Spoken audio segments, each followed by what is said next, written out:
It begins, as most bad ideas do, with a glance. You hadn't meant to. You weren't even aware that your eyes had wandered, that your neck had betrayed you, that you'd tilted your head at precisely the wrong moment. But now, you are here, kneeling on cold mosaic, knees pressed into painted stone that feels somehow colder than the air itself. There is something about Roman marble that holds a grudge. It remembers every barefoot, every spilled goblet, every accidental glance.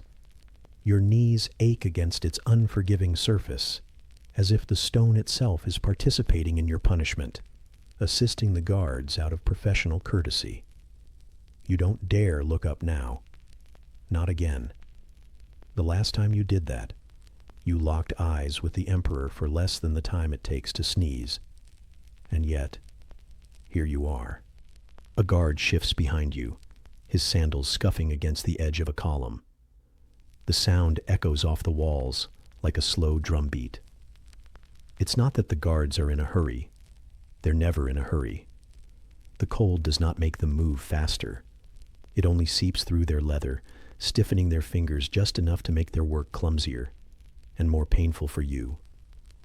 You inhale slowly, the air thick with the sharp sting of brass oil lamps, old sweat, and something else. The something else is the specific lingering scent of people who are about to learn an important lesson about where not to put their gaze. The brazier nearby offers no warmth, only smoke. The embers glow faintly, a decorative lie. They are like the bread you had yesterday, hollow, burned at the edges, not meant for comfort. Your breath fogs faintly in the morning chill, curling against your chin and vanishing like the hope you had of simply being ignored today. A voice calls your name, not the formal one. The small, familiar name your sibling mutters when you forget to bank the fire at night. The name your neighbor barks when you step too close to his goat. The name that is only yours when you've done something remarkably stupid.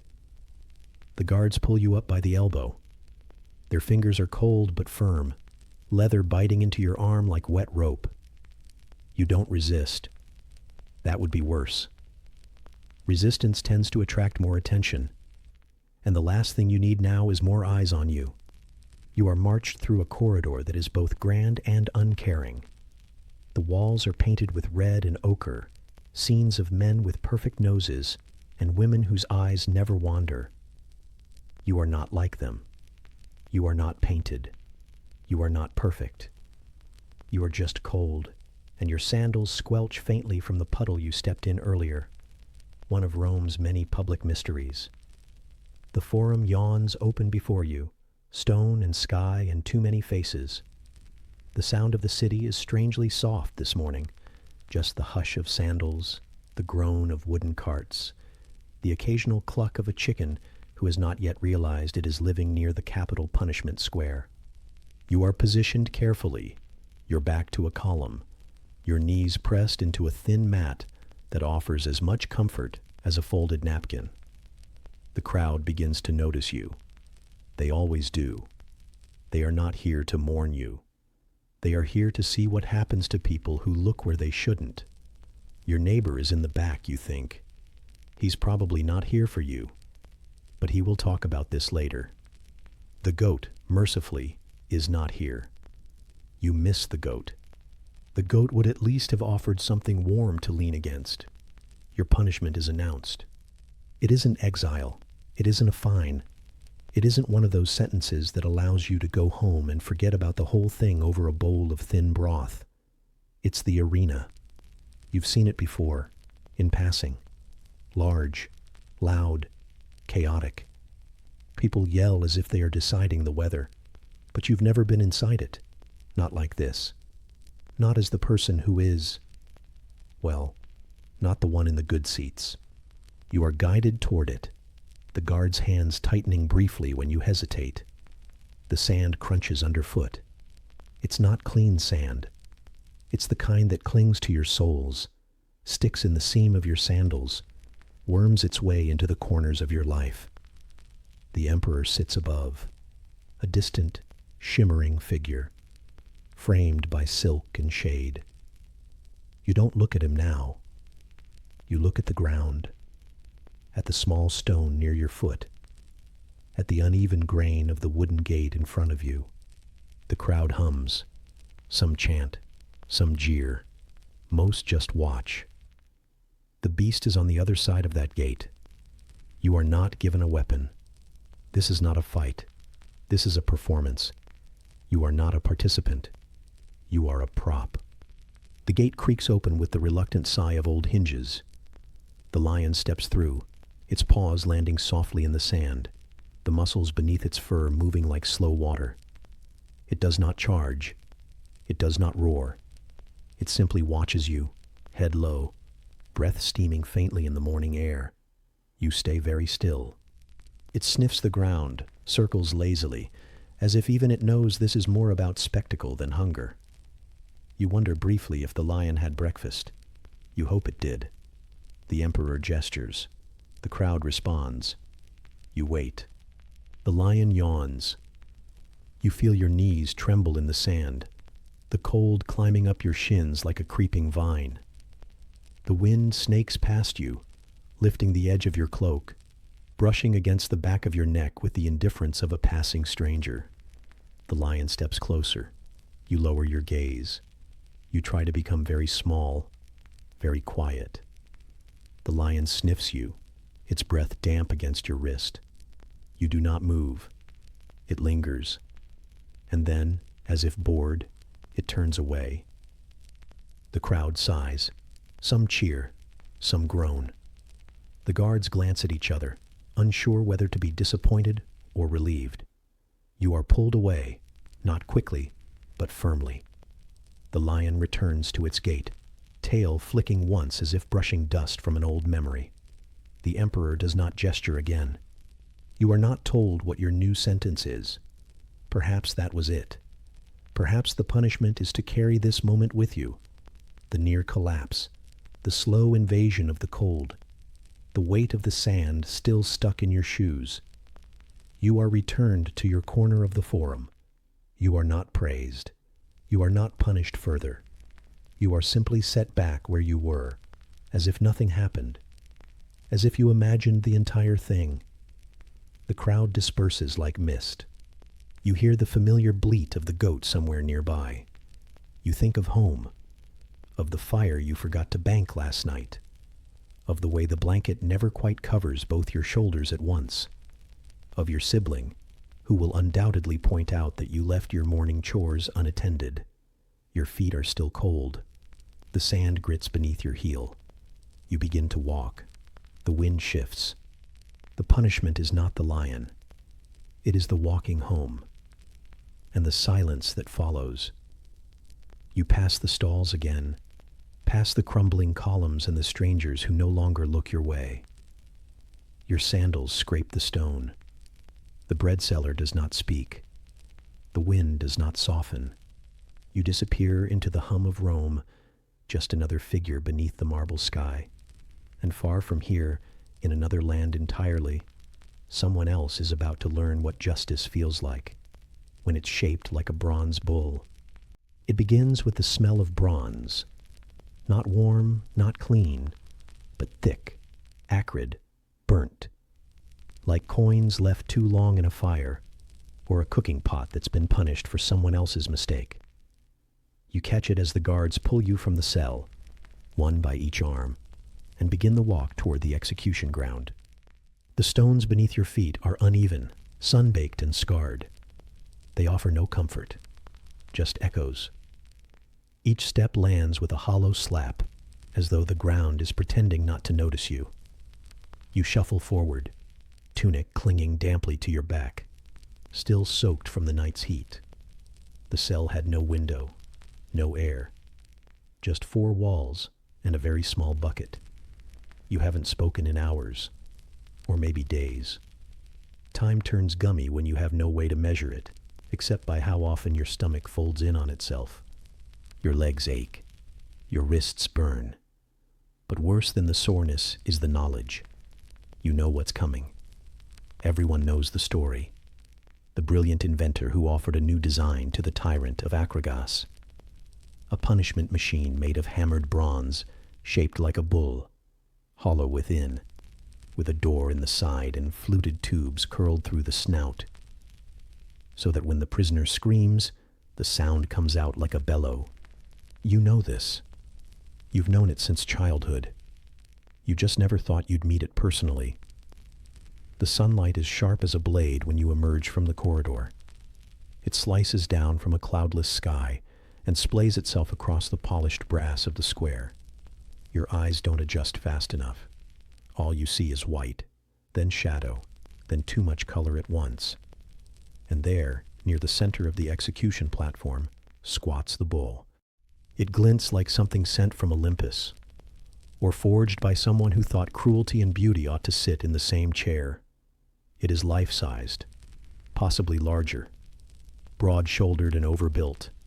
Its face is calm, impassive, sculpted with a serene arrogance that makes your stomach clench.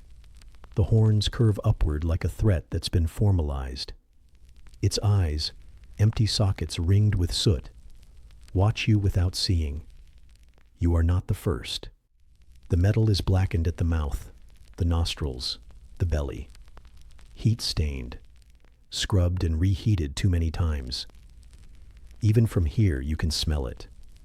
A mixture of oil, soot, and something that was once human. Someone behind you clears their throat. You don't look back. The priest says something. You don't hear it. The guards take a step forward. You take one too. Not because you want to. Just because your knees remember how this goes. You move toward the bull. The square is nearly silent. Just the whisper of sandals on stone and the occasional bird daring to exist in such a place. There are people watching, but they are further back, in the shade, behind columns. They speak in low voices, as if worried the air might repeat their words too loudly. The inventor is here, they say, still alive, still proud. You wonder if he watches each time, if he listens for the tuning of the pipes, the way a craftsman listens for a harp string to settle. The bull's side is open, a narrow hatch carved with vines and waves, as if someone thought you might like decoration on your way in. The hinges are large, blackened, slightly bent from use. The guards don't shove you. They don't need to. There's nowhere else to go. You climb the small ramp, each step sticky with heat, until your head is level with the opening. Inside it is dark, too small to sit properly, too long to lie down. It smells of oil and smoke and something worse, the clinging echo of panic. You turn slightly, look down. The floor is curved metal. The walls are close, the ceiling low. You hesitate. One of the guards taps your shoulder, not unkindly, not cruelly, just scheduled. You crawl inside.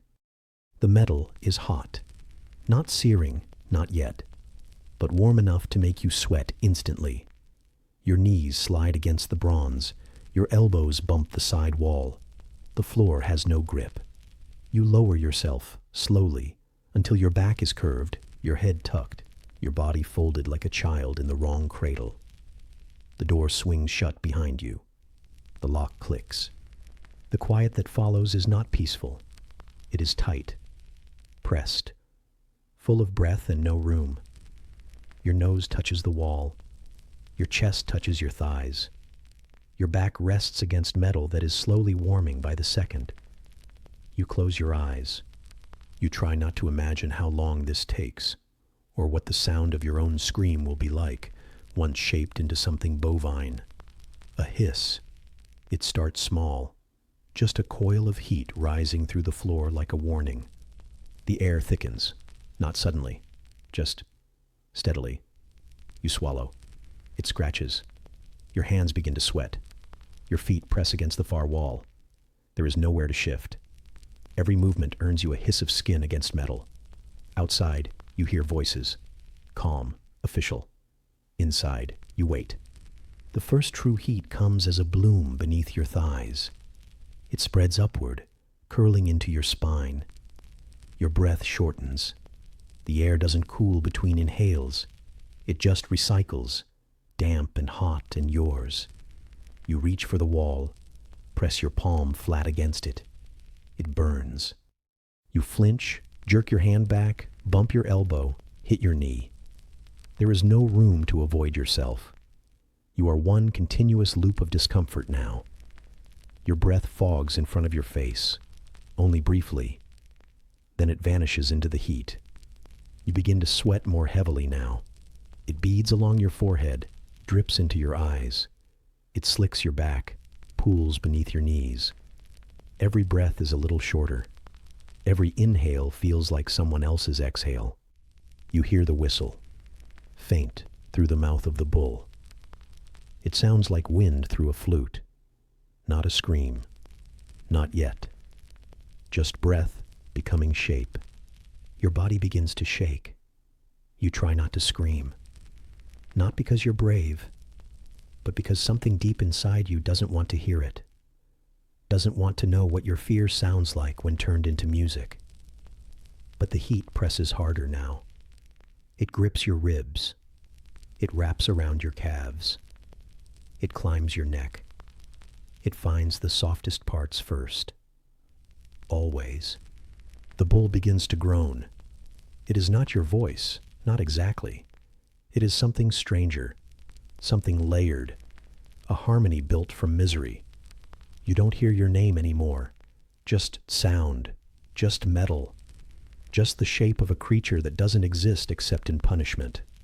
The pipes sing. Outside, people murmur. They say it's working. They nod at the inventor. They smile faintly, the way people smile at clever plumbing. Inside, you learn what screaming sounds like when fed through a lie. You curl tighter. You squeeze your eyes shut. You beg the air to return. It doesn't. But you stay awake longer than you thought you would.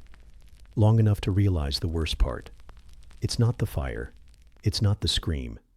It's knowing someone thought this was art. You don't remember when the sound stopped. But the square remembers. The echo lingers, even after the last note fades. And far away from here, beneath the stones of another ancient place, someone else is waiting. Someone who stole bread or insulted the wrong official. Their punishment is coming. But it won't be beautiful. Not like this. You don't remember who accused you. That part slipped from memory, along with other luxuries like fresh bread, clean water, and full nights of sleep. Maybe it was a merchant, angry you stood too close to his cart. Maybe a neighbor trying to settle an old grudge. Maybe it was the official with the ink-stained sleeves, who narrowed his eyes at your hesitation during roll call. Doesn't matter now. Accusation and guilt are the same thing here. And once someone points, the sentence follows before the dust has time to settle. They didn't drag you. You walked. Which is somehow worse. There's a particular shame in walking yourself to your own punishment, escorted by bored men who spit phlegm between steps and mutter about the weather. You passed by your own home on the way, if you could call it that. A mud brick lean-to with a slanted roof and a door that never quite latched. The goat was still tied to the post. She looked at you like she knew. The pit was already dug. Shallow. Not deep enough to die in, not yet. Just enough to trap. Just enough to bury you from the ribs down, arms left free. For show. For twitching. For pouring. They worked quickly. Ropes looped under your armpits, dirt piled in with practiced rhythm. You tried not to squirm. Tried not to let the stones press into your hips too much. Tried not to react when one of them chuckled and wiped his hands on your tunic like you were already part of the ground. When they finished, one man crouched beside you. He held a goatskin bladder in one hand and a wide clay bowl in the other. The look on his face wasn't cruel, just distracted, like he was counting how many other things he still had to do today. He opened the bladder. The milk came first, warm from the sun, slightly soured, thick enough to cling. He poured it slow, over your mouth, your chin, your cheeks. You closed your eyes as it slipped down your neck. You weren't told to. You just knew. Then came the honey, not drizzled, but ladled, onto your lips, into your ears, across your brow. It stuck like tar, slow and arrogant. The smell was almost nice. For a moment, you could pretend you were being prepared for something ceremonial. But then they left, and the sun rose higher. At first the heat felt manageable. You could even pretend the honey was a shield, holding the air out. But then your skin began to tighten. Sweat couldn't escape. The milk soured faster, fermenting against your skin in slow rebellion. Your tongue swelled slightly. You tried to wet your lips. You only tasted sugar and rot. The flies found you before noon. It didn't take many.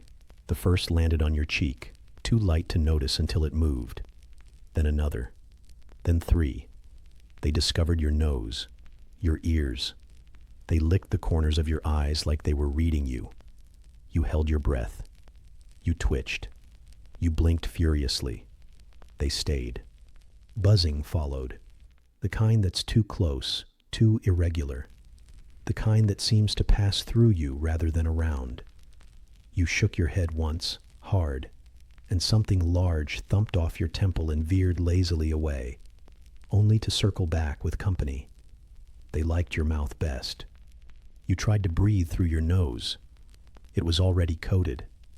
A film of stickiness clung inside your nostrils like a damp curtain. Each breath was a shallow attempt at staying conscious without inviting too much of the world in. Then the cramps began. Not in your belly. You'd eaten little the day before, but in your knees, your shoulders. The kind of pain that comes not from injury, but stillness. Your ribs began to ache. Your arms throbbed from being lifted, elbows half bent, hands twitching with nothing to do but shoo. You kept waving, swatting, wiping, but the flies just landed again and again. You wanted to sleep, not out of peace, out of boredom, out of a dull, spreading exhaustion that started in the corners of your eyes and worked inward like mold.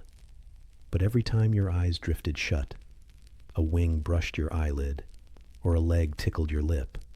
So you stayed awake. Eventually, you were too tired to fight.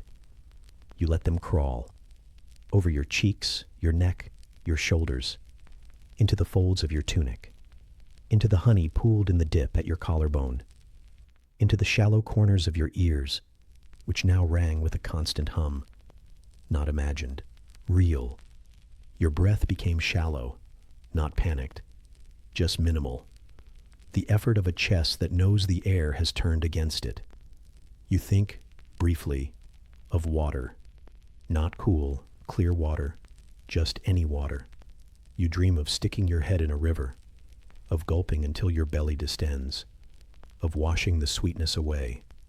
But there is no water, only the sun and the flies and the tightness of your skin as it begins to feel like it's no longer part of you.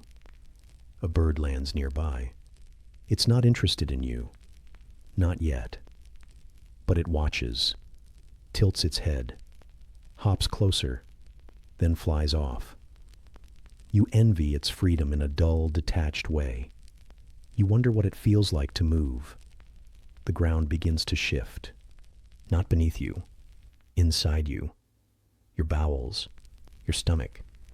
The milk was meant to ferment, to curdle in your gut, to sour and swell. It's doing its job. You feel the tightness in your abdomen first, then a shiver down your spine that has nothing to do with temperature, then a release. You soil yourself. You don't care. There's no one to judge you here, no goat to wrinkle its nose, just flies, and more flies, now drawn to the new scent. They double their efforts. You feel them crawl across parts of you that no one should feel flies crawl across. You flinch. Once. Then again. Then you stop flinching. It's too much. Your hands are sticky. Your arms tremble. You try to lift them. Try to move. But the energy has left your limbs like the tide leaving a harbor. Time passes. Or maybe it doesn't. You try to count the hours. You try to track the sun. But your vision is too blurry. The heat too steady. The light too bright. You squint. You close your eyes. You blink them open again. Always the same sky. You hear footsteps once. Think it might be someone returning. Maybe to finish the job. Maybe to free you. Maybe just to check if you're still alive. No one comes. Your breath shortens again. Your lips are cracked now. The honey dried in thin sheets. Your tongue is stuck to the roof of your mouth. When you try to swallow, it clicks. The flies buzz louder. You feel something inside your ear. It crawls deep, then deeper. You jerk your head. Too late. It's in. You twitch, shake, panic for a breath, then breathe again. Eventually, even panic gets tired. Your thoughts go somewhere else, somewhere cooler. You imagine the sound of your siblings scolding the goat for chewing through another fence post. You imagine the weight of a warm blanket, the smell of straw, the crackle of fire. You try to stay there. It doesn't last. The sun moves again, or maybe your head tilts. You try to lift your arms. They're stiff, heavy, like branches frozen in place. Your fingers twitch, that's all. Just enough to wave one last time, but no one waves back. Eventually, even the buzzing seems to fade. Or maybe your ears stop noticing it. Maybe they've surrendered too. You try to breathe again, shallow, careful, quiet. Your chest lifts, then lowers, then again, then slower. And when it finally stops, when your lungs decide they've done enough, you don't gasp, you don't weep, you don't beg. You simply go still, and the flies go on without you. The wind shifts, the earth settles, and somewhere far from the sun and the wings and the pit, another kind of punishment is already beginning. Not with blood, but with paper. You are not a criminal. Not exactly. You are an official. A minor one, to be fair. Mid-tier, lower court, grain counting sort. But your robe is still regulation length, and your name is still inked neatly into the empire's registry. Somewhere in an office far grander than yours, someone has circled that name. Not once. 3 times. Red brush. Firm hand. The corridor smells of mildew and paperwork. You shuffle forward, sleeves dragging through dust and damp. Someone ahead of you coughs. A slow, phlegmy one, built on a week of bad weather and worse ventilation. You can't see them, just the flicker of their shadow beyond the hanging screens. You don't ask what's ahead. You already know. The paper told you. The order was stamped yesterday. Red wax, sharp corners, 3 seals, all crooked. You'd hoped, briefly, that it was a misprint, or a clerical error, or a dream caused by too much tea and too little rice. But here you are, cold stone underfoot, damp sleeve dragging against your wrist, and the faint scent of camphor rising from the robes of the man standing just behind you. Too close. Always too close. The punishment is not loud. It's not theatrical. It doesn't involve shouting or spitting or public shame. No goats this time. No flames. Just a room that smells like ink and old water, and a table that looks suspiciously clean. They help you sit. Not kindly, but not cruelly either. Just efficient. Like sorting books. Like folding linens. Like pinning a butterfly to a display board. You glance at the wall. It scrolls. Dozens of them. Some still furled. Some open, mid-sentence. You wonder if one of them is yours. You wonder what it says. Negligence, perhaps. Or failure to deliver rice quotas. Or maybe just rude tone. The ink doesn't care. The man behind the brush doesn't care. You're a line on a page that got too bold. You exhale slowly. The room is cold in that way only stone rooms are, where nothing moves, nothing lives. and the air itself feels like it's been boiled and cooled a dozen times. Your breath fogs in front of you. It hangs there for a moment, then disappears, as if realizing it's not supposed to exist here. Your hands are placed flat on the table. The sleeves are rolled up. The cuffs of your robe are damp from the walk-in. They leave small, dark rings on the wood. The attendant notices. He tuts once. You apologize with your eyes. The first cut comes without warning. Not deep. Not yet. Just a testing stroke. Like a teacher underlining a word in a failing essay. You flinch. Not from pain. From surprise. The blade is small. Thinner than a reed. Sharper than intention. It barely scratches. But it opens you just enough for the second one to slide in more smoothly. They begin at your forearm. Inside. Soft flesh. Thin skin. The place where blood is most obedient. The blade does not slice. It whispers. It glides. A second cut. Then a third. You clench your teeth. Not from pain, though it stings, like nettle water on raw skin, but from awareness. You're being annotated. You once copied documents like this, line by line. Careful brushwork. Steady ink. You never thought your own body would become parchment. The cuts form a pattern. You don't know what it is. You don't ask. You suspect they don't know either. The pattern is not the point. The point is time, and quantity, and process. The room is silent, save for the small, wet sounds of blade meeting skin and the occasional scrape of a stool leg as someone shifts their weight. No one coughs now. No one speaks. It feels like a calligraphy class in a crypt. The fourth cut is deeper. It catches a vein, just a little, enough to remind you that you're made of more than mistakes. You're made of meat and mistakes in equal parts. The blood runs thin, like ink left out in the sun. It follows the line of your arm, pools at your elbow, and drips, very softly, onto the floor. No one moves to clean it. You are not a mess. You are a procedure. You lose count at 12, or 13, maybe 15. At some point, your other arm is lifted. Not unkindly, just moved, rearranged like furniture. The cuts begin again. Your breath has shortened. Not from fear, just fatigue. Holding still is hard. You didn't expect it to be so hard. You're cold. You're tired. Your back aches from the angle of the bench. Your fingers twitch involuntarily. One nail splits. The thumb begins to cramp. You think about asking to stretch. You do not. The blade moves to your shoulders, then your chest. They avoid major organs. This is not about efficiency. This is about duration. No artery, no lung, just skin. Skin that can be cut and will not protest too loudly. You feel faint, briefly. Not from blood loss. There's not enough of that yet. Just from the slowness of it all. The crawl of pain. The soft repetition. It's like being erased one corner at a time. You remember your desk, your inkstone, the brush you chewed on out of habit, the drawer with the loose hinge, the way your chair wobbled slightly to the left. You miss it, deeply. You are not dead. Not yet. That comes later. First, you are sliced. Not in grand sweeping gashes, not in dramatic arcs, but in small, precise strokes, each one deliberate, each one meaningless, a bureaucracy of pain.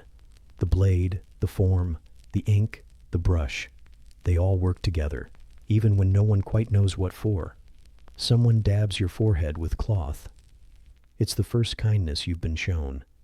It's not much. The cloth smells of vinegar and dust. You lean into it without realizing.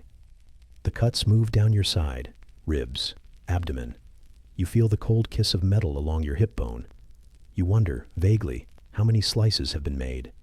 You wonder if someone is keeping count. You wonder if it matters.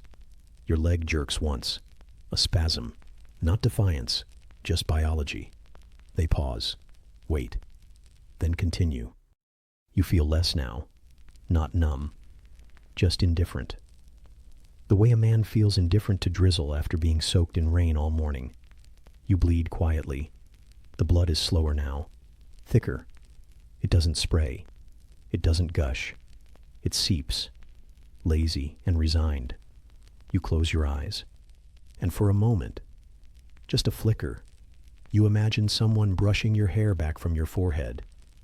Your sibling, maybe, or the neighbor's wife, or the old woman who used to sell sweet cakes by the temple gate. You smell sugar. It's not there. You open your eyes again. The roof is low. The lamps flicker. The walls are blank. Your breath rattles softly in your chest. They move to your thighs. You try not to react. The muscle there is thicker. The pain is cleaner. It sings, then fades. You let it. You've learned the tune. The room feels smaller now, or maybe your mind is shrinking, pulling inward, like a scroll being rolled shut. You don't scream. You haven't screamed.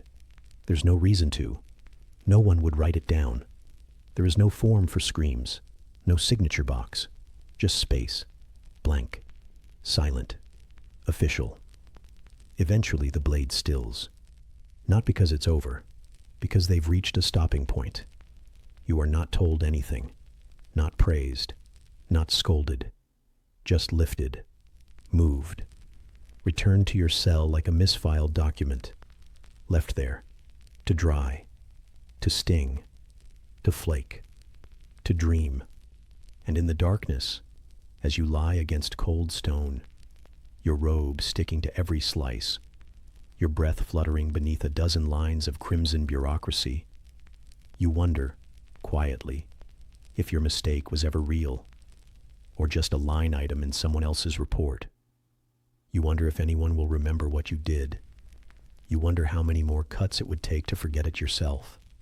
And somewhere, beyond the ink, beyond the stone, beyond the stale scent of vinegar and salt, a cart creaks into a village square. A rope is untied, and a wooden frame waits for its next occupant.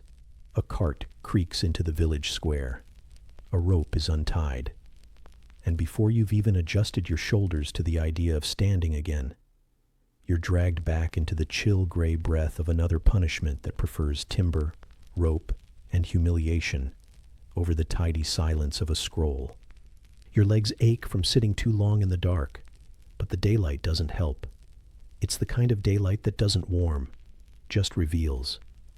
Cloud light, cold and without intention. It presses flat against the muddy square, against the damp slats of the stalks, and against your own skin, which still carries the sting of too many nights spent trying not to sleep too hard on bruises. The platform is already waiting for you, as if it's been waiting all week. A simple thing. Wood, nails, a raised frame that sits in the middle of the square like a dinner table for regret. You've seen others sit in it before. Once, last winter, when the tanner's apprentice was caught shaving copper from weights. He spent the day flinching against radishes. Now it's your turn, and your root vegetable forecast is looking worse. Your boots stick in the mud, not deep, just enough to make walking annoying. The kind of thick slosh that grabs at your soles like it's trying to talk you out of going. You try to lift your right foot, only for the left to threaten betrayal. The cold hasn't helped. It's made everything brittle and slippery and stiff, especially you. You shiver, partly because of the wind, mostly because of what you know is coming. The platform smells of dried blood, cabbage, and judgment. You can't tell what part is wood and what part is old sweat. Your fingers tremble as you pull your arms through the worn slots, thick timber cut just a little too tight for comfort, the grain rough, the hinges rusty. They close the top plank over your neck and wrists. It doesn't slam. It just lowers, like a decision being finalized. Now you're bent, hunched, arms stuck forward, neck cradled, eyes facing outward into the half-circle of townsfolk pretending not to watch while absolutely watching. There's a goat nearby. Of course there is. She chews something that may or may not be edible and watches you with the placid stare of someone who's seen this too many times to care. Her tail flicks once. That's all the sympathy you're getting. Your nose begins to drip. The chill has reached your face, but you can't wipe it. You twitch once, trying to shift your weight on numb knees. They don't respond. There's hay beneath you, or something once meant to be hay, but it's flattened and wet and smells like last week's poultry crisis. You exhale. That's all you can do now. Breathe, drip, wait. Then comes the whip. Not loud, not yet. Just the sound of leather moving through air in a way that feels too casual. You remember hearing that it's not the first strike that hurts most. It's the second. The first surprises. The second confirms. It's true. The first lashes across your back with a dull thwack. You grunt. You weren't expecting it so high. Your tunic shifts slightly, fabric pulled by friction and dampness. The second finds the same path, but lower, more deliberate, less surprised. You tense, but there's nowhere to go. The stocks hold you like a disappointed parent. No escape, only acceptance. There's no rhythm to it, no ceremony, just the occasional flick. One across the shoulders, one across the small of your back, one near your ribs. It's not brutal. That would almost be easier. It's casual, like someone brushing crumbs off a table. You try to count. That's a mistake. The numbers blur together. At some point, your skin stops reacting like skin. It tightens. It itches. It becomes less about pain and more about presence. A reminder that you're still here, still in this body, still occupying space that's now been labeled punishable. The salt comes after. Not thrown, rubbed. That's the part no one talks about. A coarse hand with coarser salt pressing into your back like it's seasoning meat. You hiss once, just air. But the sting is immediate, sharp, granular. It finds the cuts like it knows them personally, nestles in. Your body twitches. Your eyes water. Your jaw clenches until your molars ache. But you say nothing. Words would taste like dirt right now. And you don't want to give the audience that kind of theater. A tomato hits your boot. Then another. They're soft. Old. Mushy in the middle with cold skin that peels on impact. Someone's laughing. It's a wet laugh. Probably the butcher. You can hear him chew when he speaks, even when he's not eating. You wonder what your crime was. Not stealing. At least, not anything big. Maybe you took an extra crust at the bakery. Maybe you lingered too long at the well. Maybe someone saw you speaking to someone you shouldn't have. Or maybe it was just your face today. Sometimes, that's enough. You lose feeling in your feet. Your toes have stopped reporting in. Your ankles ache. Your wrists are now just warm bands of numbness held tight in oak. You tilt your head slightly, trying to shift the pressure. It doesn't help. The wood creaks. A pigeon watches from the roofline. You make eye contact. It looks away first. That's your only victory today. The wind shifts again. This time it's not cruel, just curious. It crawls into your sleeves, loops behind your ears, whispers against your spine like an apology written too late. You close your eyes. Someone throws something harder. A turnip, maybe. Not full-sized. Not fresh. Still, it hits your shoulder with enough thud to jolt your arm. The stalks creak. Your jaw knocks against the wood. You inhale sharply. You regret inhaling. The air tastes like onions and judgment. A chicken passes by. It doesn't care about your suffering. It has its own problems. At some point, the crowd loses interest. One by one, they drift off. The baker remembers his dough. The miller remembers his stones. The children remember a stick that might be a sword. You are forgotten in slow motion, which is worse than being noticed. Eventually, it's just you, and the goat, and the damp. Your tunic sticks to your back. The salt has dried, crusted. Every movement feels like a betrayal of healing. You try to breathe without moving. It sort of works. The man comes with the key just before sunset. He doesn't speak, just unlatches the top plank. It rises. Your arms fall like they've been unstrung. You slump forward. The mud greets you. You smell it first. Earth, rot, something sour. And then you feel it in your knees. Cold, inevitable. You try to stand. That's optimistic. You sit, instead, for a long while. The goat walks past and lets out a sound that might be judgment or might be gas. It's hard to tell. Eventually, you stand. Slowly. Carefully. Your legs tremble like they've forgotten what the job is. You limp back toward home, or what passes for it. Past the square. Past the cart. Past the neighbor who pretends not to see you but always does. Inside, it's dark. The fire's out. The bed is damp. The straw smells like mildew and the bottom half of regret. You lie down anyway. You pull the blanket up, though it doesn't help. Your back pulses with slow aches. The salt rubs against the cloth. You wince. You shift. You exhale. You stay still. Somewhere outside, the village settles. Doors close. Pots clink. Someone coughs into a silence they can't quite break. And just as your eyes begin to close, just as your body begins to forget, it remembers something else. The boots. The mud. The loud ceremony of iron boots and wooden wedges. Because tomorrow, punishment might wear a different shape. And somewhere, beyond your dreams, someone's already lighting the coals. The coals still glow in the back of your thoughts, lingering there like a conversation you weren't quite finished having. Your back is crusted with yesterday's salt, stiff where sweat met scab, where fabric clung and dried like regret against your skin. Each time you move, you remember that the healing process is rarely quiet. The straw beneath you, flattened now into the vague shape of your surrender, rasps and crunches under your shifting weight, offering its usual bitter perfume of mildew, smoke, and something that once tried to be hay. Your limbs are bound again, though not with formality this time. Just enough rope to remind you that the decision has been made without you. Arms drawn tightly to your sides, knees cradled upward, spine forced into a curve that doesn't feel like yours.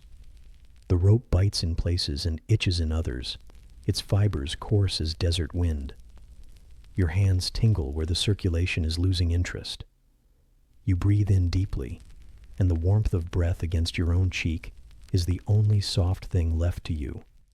The sun is above you now, not a friendly sun, not the sort of light that kisses fields and coaxes crops.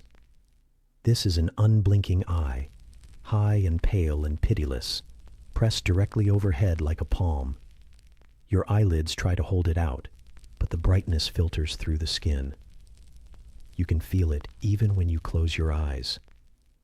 You're not being marched anywhere, not dragged, not even escorted. You're simply being carried, like an unwelcome bundle of consequence, like something that weighs more than it should. Dust rises as they move. You smell it before you see it. Dry, mineral-rich, tinged with the sour sharpness of distant dung and sunburned stone.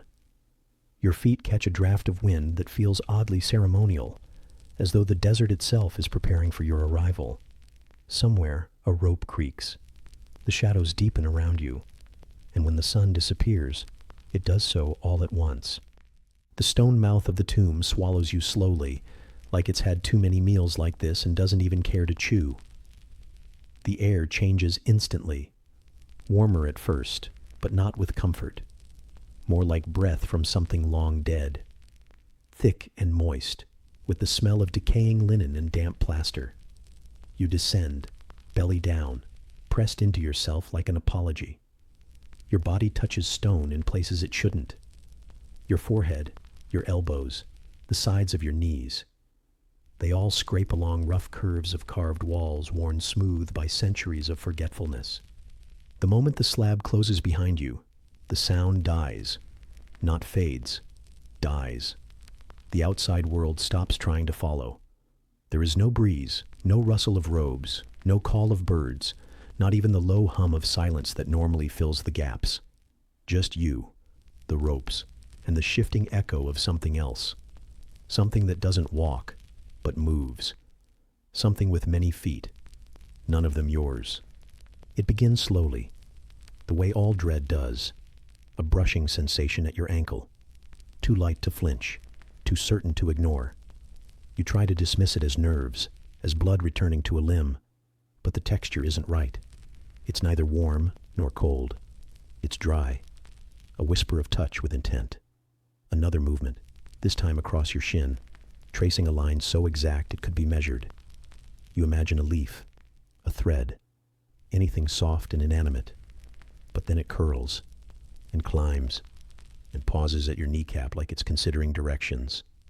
You hold your breath, not from strategy, but instinct. The muscles in your legs tense against the binds, and the rope tightens as if to remind you that restraint is part of the arrangement. Another touch now, a second traveler arriving at your hip, then a third near your elbow. The weight is nothing, grams maybe, but it grows heavier by implication. What begins as curiosity becomes a pattern. What crawled now scuttles. What wandered now searches. The first beetle finds your ribs. You can feel its feet counting them. Not fast, not frantic. Just a slow procession of tiny hooks tracing the slope of your bones, pausing to explore the soft spots in between. Its antennae flick across your skin, tasting your sweat, asking questions you'd rather not answer. You flinch, barely. Enough to shift the balance. The beetle stays on course. The next one is bolder. It explores the edge of your tunic and decides the inside is more interesting. It crawls beneath the fabric at your waist and begins its upward climb. You feel every step, every joint, every flex of its small armored body as it moves with purpose. The tunic traps the motion. You cannot see. You can only feel. Your skin burns, not from pain, but from focus. You are no longer one body. You are a map of intersections for insects you cannot name. They gather. It doesn't happen all at once. They arrive in twos, then fives, then too many to count. You hear them now, clicking softly against the floor, against each other, against you. They make no sound of breath or voice, just the chorus of limbs and shell. One brushes your cheek. Another stands still on your neck. Your hairline becomes a staging ground. They are on you, around you, beneath you. You become terrain, a warm plateau in an otherwise cold and empty tomb. Your mind searches for sanctuary. You remember bread, the stale heel you didn't finish. You remember the sound of someone laughing at a bad joke near a fire last winter. You remember the goat, the one who always stared too long, like she knew you'd end up like this. You think about these things to avoid thinking about the insect now crawling across your upper lip. You do not scream. You cannot. Your jaw is clenched so tightly that your molars grind like millstones. Your breath escapes in sharp flutters through your nose, and the beetle pauses in the draft. Its legs tickle the soft skin beneath your nostrils before it turns and scuttles toward your temple. Your eyes are closed, tightly. That's the only movement you're allowed. And then, because cruelty is never content to arrive alone, the sand begins. It begins as a whisper, not a cascade, not a collapse, just a gentle shift from above, like someone pouring a fine powder with ceremonial care. It lands first on your ankles, then your shins. It snakes between your fingers. It pools in your collarbone. Warm at first, not unpleasant. But it coats. It sticks. It buries. And now, they're under it. The beetles do not leave. They burrow. They dive. They shift beneath the thin blanket of grit. Their movements now muffled but magnified in sensation. You feel them more as presence than touch, like a dozen secrets crawling just under your skin. The sand adds weight, pressure, silence, and it keeps coming. Your ears fill next, one more than the other. You try to swallow, but your throat is dry. You try to shift, but your shoulders are pinned. You feel your own heartbeat in your face now, thudding against temples tight with restraint. The scarabs do not bite. They feed on stillness. They feast on helplessness. You are the banquet, not consumed, just inhabited. Somewhere in the distance of your body, time has started to stretch. You measure it in layers of sand, in the receding clarity of your own breath, in the way you can no longer tell where your skin ends and the beetles begin.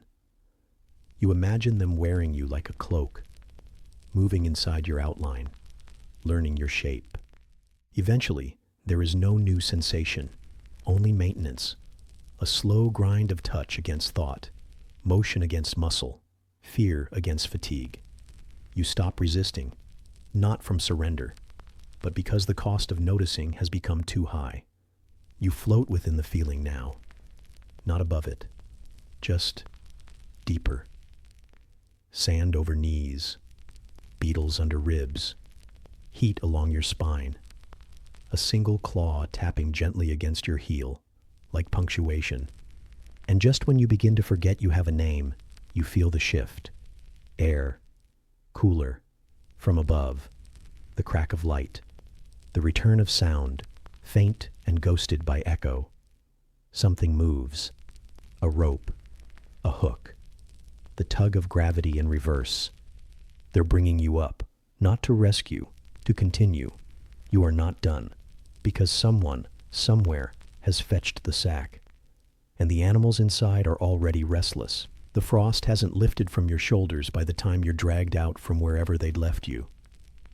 The sun is low, indecisive, casting long blades of light between the jagged bones of the settlement's rooftops. The air smells of pine smoke, salted meat, and the kind of sweat that sticks to wool tunics for generations.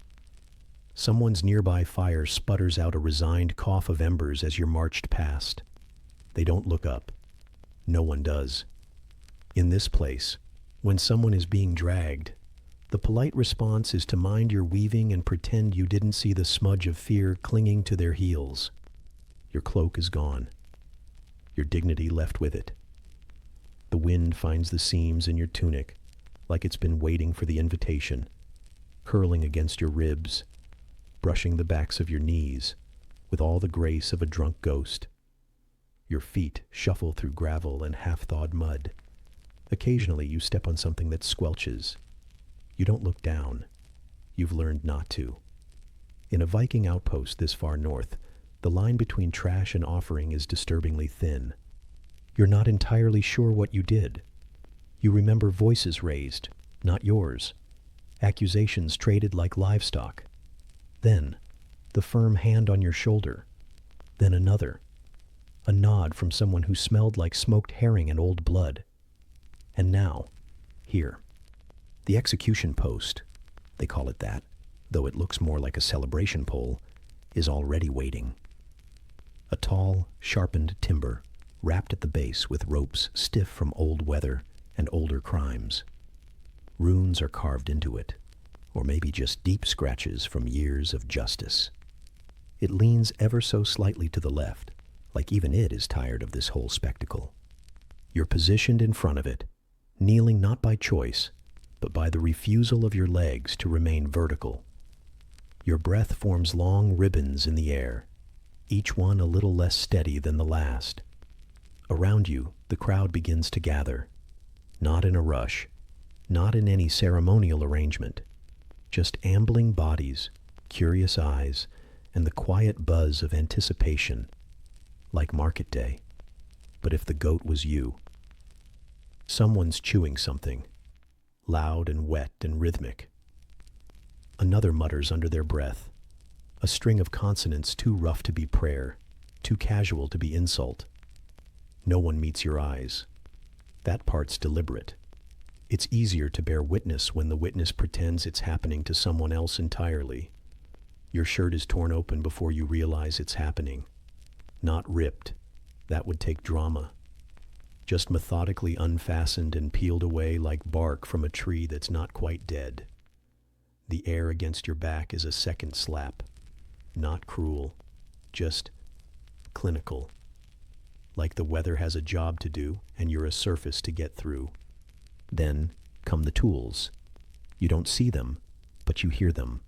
Wood sliding against leather, metal glinting against metal, a quiet clink like bones being counted. Somewhere in the crowd, someone clears their throat and it sounds judgmental. The first touch is almost polite. A cold press between your shoulder blades. A pause. A breath. Then pressure. Not pain yet. Just the understanding that pain is on its way, packing up its things in the next room, about to move in permanently. When the blade finally drags, it's not fast. The cut is measured, practiced. This isn't slaughter. This is ritual. And you are the parchment. You suck in a breath. Too sharp. You regret it immediately. Breathing stretches skin. Breathing invites the cold in. Breathing reminds you that this is your body being rearranged like furniture in someone else's hall. There's blood now. You know it not by the warmth, but by the sudden stickiness that glues your shoulder to the breeze. You feel it sliding, slowly, down your ribs. The sensation is oddly specific, like being traced by a lazy snail with boundary issues. They don't rush. Each incision is drawn like ink, deliberate, repetitive, carving open patterns that you will never see but will feel with a clarity you've never reserved for anything else in your life. Your ribs are exposed next, not all at once, just unveiled, the way one might peel an onion that owed them money. The process of pulling them back is worse than the cutting. It's not sharp, it's pressure. An inward tug that convinces your spine it's being asked to yawn in reverse. There's no scream. Your body has decided screaming is a waste of air. Instead, you shake, quietly, like a roof beam waiting for collapse. Your breath is shallow now, not by design, just necessity. Deep breaths shift things. You don't want things to shift. You want the world to freeze, perfectly still, so that nothing else moves again. Ever. But it doesn't. Someone steps forward. You hear the crunch of boot against frost-hardened dirt. You expect them to say something, but they don't. They just adjust one of your ribs, push it slightly wider, like arranging flowers. That's when the wings appear. Not real wings, not feathers or flight. Just your ribs, flayed and opened, splayed out to the sides like a grotesque diagram, a meat-slick butterfly caught mid-lecture. You feel none of the majesty, only the exposure. The wind whistles through the openings. The cold licks the inside of your lungs. You are too open, too present, too real. The crowd is quieter now, watching, maybe reverent, maybe just bored. You're not sure which is worse. Time stretches. You stay like that. Not because you choose to, but because the choice has long since been sliced out of you. Your legs have gone beyond numb into a kind of ghostliness. Your hands twitch, spasming in little loops like they're trying to remember life. Your vision blurs, not from tears. You ran out of tears somewhere around the fourth rib. Above you, the sky turns soft, pale, almost blue, the kind of color that only appears when the world decides to be lovely on the wrong day. Someone places something at your feet. You don't look. You can't. But you imagine it's symbolic, or useless, or both. Eventually, they leave. All of them. They drift away in pairs and threes, their boots whispering through snow and ash. The air grows quieter. The birds return. A dog barks in the distance. Not for you. Just for the idea of noise. You breathe, or you think you do. It's hard to be sure. Your chest is more window than wall now. A goat wanders near, snuffling the ground. She pauses near you, snorts softly, and walks away, judging you, as goats do. And then, it's just you. You and the open air. You and the wings you never asked for. You and the way your body has been transformed into something meant to be remembered. Not kindly, not clearly, just enough to make someone else behave next time. Your back aches in a way that isn't pain anymore. It's just permanence. And somewhere behind your earlobe, the wind starts speaking again. Low, cunning, carrying with it a new rumor of a sack, and the creatures sewn into it. Something with feathers, something with fur, something that hisses when it's angry. And you wonder, briefly, whether drowning might feel warm after this. The chill has settled somewhere between your shoulder blades and the inside of your eyelids. It's not sharp anymore, not the kind of cold that bites or stings or announces itself with drama. It just is, a quiet presence, like a sullen houseguest who won't leave but also won't speak. The goat has gone silent behind you, either asleep or silently judging your life choices. You're not sure which is worse. Your limbs don't stretch anymore. They curl by instinct. There's no dignity in it, but there's a logic. Every movement is calculated, negotiated between discomfort and futility. The straw beneath you, if you can even call it that anymore, is more dust than bedding. It crunches beneath your hip, pokes the edge of your knee, presses against your temple like a particularly unmotivated enemy. Your breath curls against the stone wall, fogging just enough to remind you that yes, the inside air is barely different from outside, just thicker with old fire smoke and communal regret. It's early, or late, or Roman. Time here doesn't pass so much as settle. It layers like the grime on your tunic, too familiar to fight, too heavy to ignore. Somewhere beyond the thin shutter, the street stirs. You hear a cartwheel complain as it catches a rut. You hear the muffled scrape of sandals on worn stones. Someone clears their throat in that way that means they've been awake too long without purpose. You pull your cloak tighter, not because it helps, but because you've forgotten what not pulling it tighter feels like. It's a gesture more than a solution. The wool smells like mildew and old bread. There's a crust of something near the hem that might have once been food or a small tragedy. You don't investigate. Some things are better left mysterious. The corner of the room hasn't warmed since last winter. A cracked pot sits there, once used for water, now mostly symbolic. You remember it brimming with something once, but it's been long enough that your memory may be inventing kindness where none existed. The goat has chewed the edge of the curtain again, pulling it half from its post. You adjust it with the delicacy of someone trying not to startle a storm. It responds with a slow exhale and a long blink, the sort of look that implies you've disappointed it yet again. There's a knock on the door, not a polite one, not the kind reserved for visitors or dignitaries. This is the kind of knock that assumes the door is already guilty. You freeze, not because you fear. That stage passed 3 punishments ago. But because stillness is the only resistance left when everything else has been taken. They enter. Of course they do. You don't get to say no to a Roman magistrate. Not even when their cloak is nicer than yours. Not even when their sandals look polished by warmth itself. A hand gestures. A scroll is half read. Your name is spoken, or something close to it. The goat shifts beside you, unimpressed. You consider pretending to be asleep, but the illusion doesn't last. They're already binding your wrists. Your march through the street, feet bare, shoulders hunched, the rope at your waist digging into your tunic like a sarcastic belt. The morning is cruel in its brightness. Not warm, just judgmental. The sky is a watery blue, the kind that feels indifferent to suffering. People part before you, not in reverence, not even out of interest. Just habit. Another condemned body. Another accusation made public. They've seen this before. They'll see it again.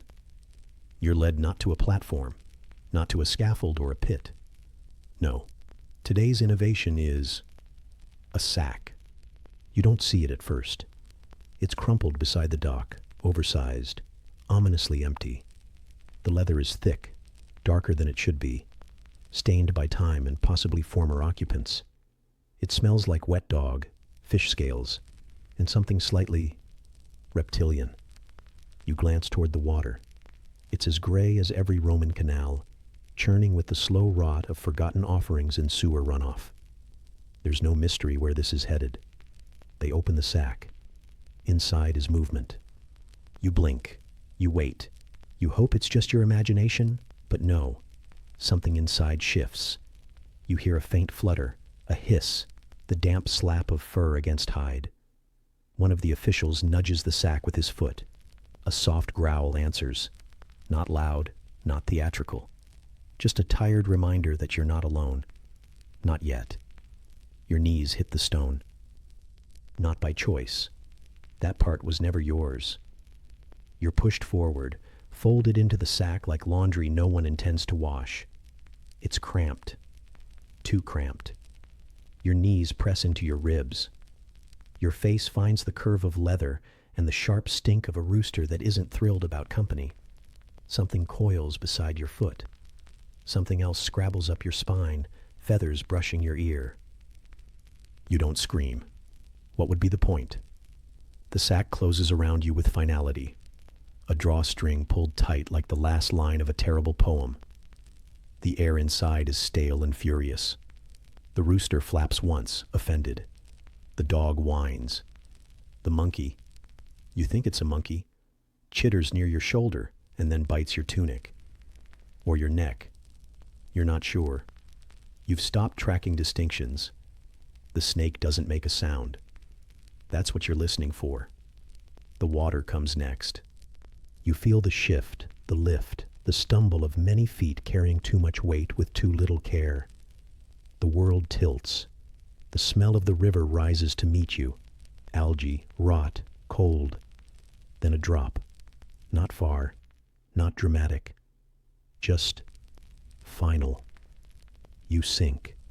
The sack fills slowly, water crawling in through tiny holes, through seams, through the stubborn fabric of fate.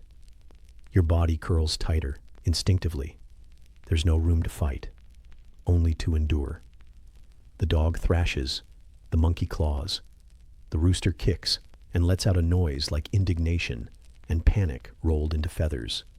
You don't blame it. The snake still says nothing. Your feet go numb first. The cold slinks in like a thief, polite and precise. Your hands follow, clenched around your chest, protecting nothing. Water creeps higher. Breathing becomes a calculation. The sack creaks around you, tightens in places, slackens in others. Something small dies next to your ear. You feel it. Not pain, just ending. The world narrows. Thought becomes sensation. Sensation becomes rhythm. Cold, wet, dark, pressure. Every part of you aware of every other part in a way that feels intimate and cruel. You think about the goat. You think about the fire that never caught. The bread that went stale before anyone had a chance to eat it. The sour soup that burned at the edges but no one scraped clean. You think of straw and ash and the exact weight of your sibling's elbow when they rolled too close in sleep. You think of Rome, its stones, its baths, its endless, endless punishments. You don't float. That would be too poetic. You settle. Not gracefully. Not completely. Just enough for the sack to tilt. Just enough for the rooster to panic again. For the monkey to claw your leg one final time. Then, stillness. It's not peace. It's not anything. It just is. And somewhere above the surface, the dock clears. The crowd disperses. A goat bleats without reason. Someone throws a crust of bread to a pigeon who isn't hungry. Life resumes. And far below, in a sack full of feathers and teeth and tail, you find something you didn't expect. Silence. At last. But in the next breath, if you could breathe, You might imagine a sound beyond the sack, a rhythm, a beat, the scrape of ropes, the jeer of a crowd. Because somewhere else, in another corner of this frigid, cruel continent, someone is learning that laughter isn't always mercy, not when it comes with oil, and a reed, and the soles of your bare feet. The quiet hasn't left you. It clings like steam long after the bath has run dry, like a fog that forgets where it's meant to lift. The weight of the river still presses faintly against your skin, though your clothes have dried, and your lungs remember air. You walk now, not with urgency, not with direction, but with the resigned rhythm of someone who knows that discomfort doesn't need to chase you. It simply waits at every corner, patient and barefoot. The sandals you're wearing today pinch slightly at the arch. They always do. The straps were never quite even, and the leather has hardened into a shape that vaguely resembles your foot if your foot had opinions about pain and misalignment. With each step, the sole slaps the ground like a lazy punishment. Dust settles on your hem. The air smells of cinnamon bark and something less specific, smoke perhaps, or salt, or the sort of heat that doesn't glow but hums, low and constant, beneath the breath of every building. The room you're being led to is wide and plain, with just enough furnishing to imply someone once tried to make it comfortable. The walls are cool to the touch, plastered in faded white and accented with wooden beams that creak like judgment when you brush against them. There's a long bench at the center, low and worn, with soft indentations that hint at many who've come before you. Not all willingly, not all recently. The attendant motions toward the bench, then leaves. There's something in the way they don't look at you that makes you wonder whether they feel guilty or just disinterested. You lower yourself onto the bench slowly, knees stiff from sleep, back sore from too many mornings spent curled around a goat who resents your presence even more than the cold does. Your legs extend out in front of you. The stone floor is warm, surprisingly so, but not enough to ease the tightness that coils through your calves like a poorly tied rope. Then comes the cloth. It is tied gently, almost respectfully, around your wrists and ankles. Not too tight, not aggressive, just secure. You test the give, finding only a few inches. Enough for discomfort, not enough for panic. The wood beneath your thighs is smooth in some places, splintered in others. The marks of history, or maybe just bad carpentry, press against your skin in mute testimony. You hear it before you feel it. A soft slosh, the unmistakable splash of oil being poured into a bowl. Olive oil, perhaps, the expensive kind, or maybe sesame, thick and pungent. You can't see it, but you can smell it. It fills the air with an aroma that might be pleasant, if not for the implication. There's something wrong about associating scent with memory before the memory is even made. And then your feet are exposed. You hadn't expected that to feel vulnerable, but they do. The sandals are removed with an efficiency that suggests someone has done this hundreds of times. The soles of your feet, already dry, already calloused, suddenly feel like the most tender part of you. They're lifted, placed upon a low footrest, elevated, offered, and the oil comes. Not hot, not cold, just present. It's poured slowly, deliberately, over the arches and across the heels. You feel it settle into the lines and creases, seeping into places that have never felt luxury and don't want it now. Fingers rub it in, too soft, too patient. Each motion draws the oil deeper, pressing it into the grain of your skin as if trying to write something you'll regret reading. Then comes the reed. Not because it hurts, because it doesn't. That's the point. It's not pain that makes you squirm. It's sensation. Too much of it. Too concentrated.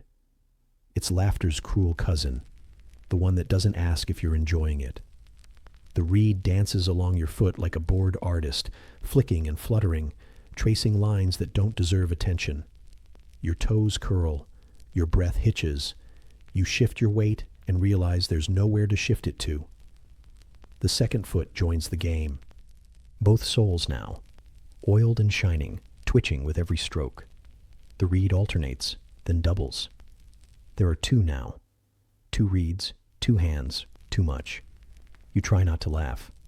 Not because you don't want to, but because the laughter isn't joy. It's desperation. It bubbles in your throat like bad stew and threatens to erupt.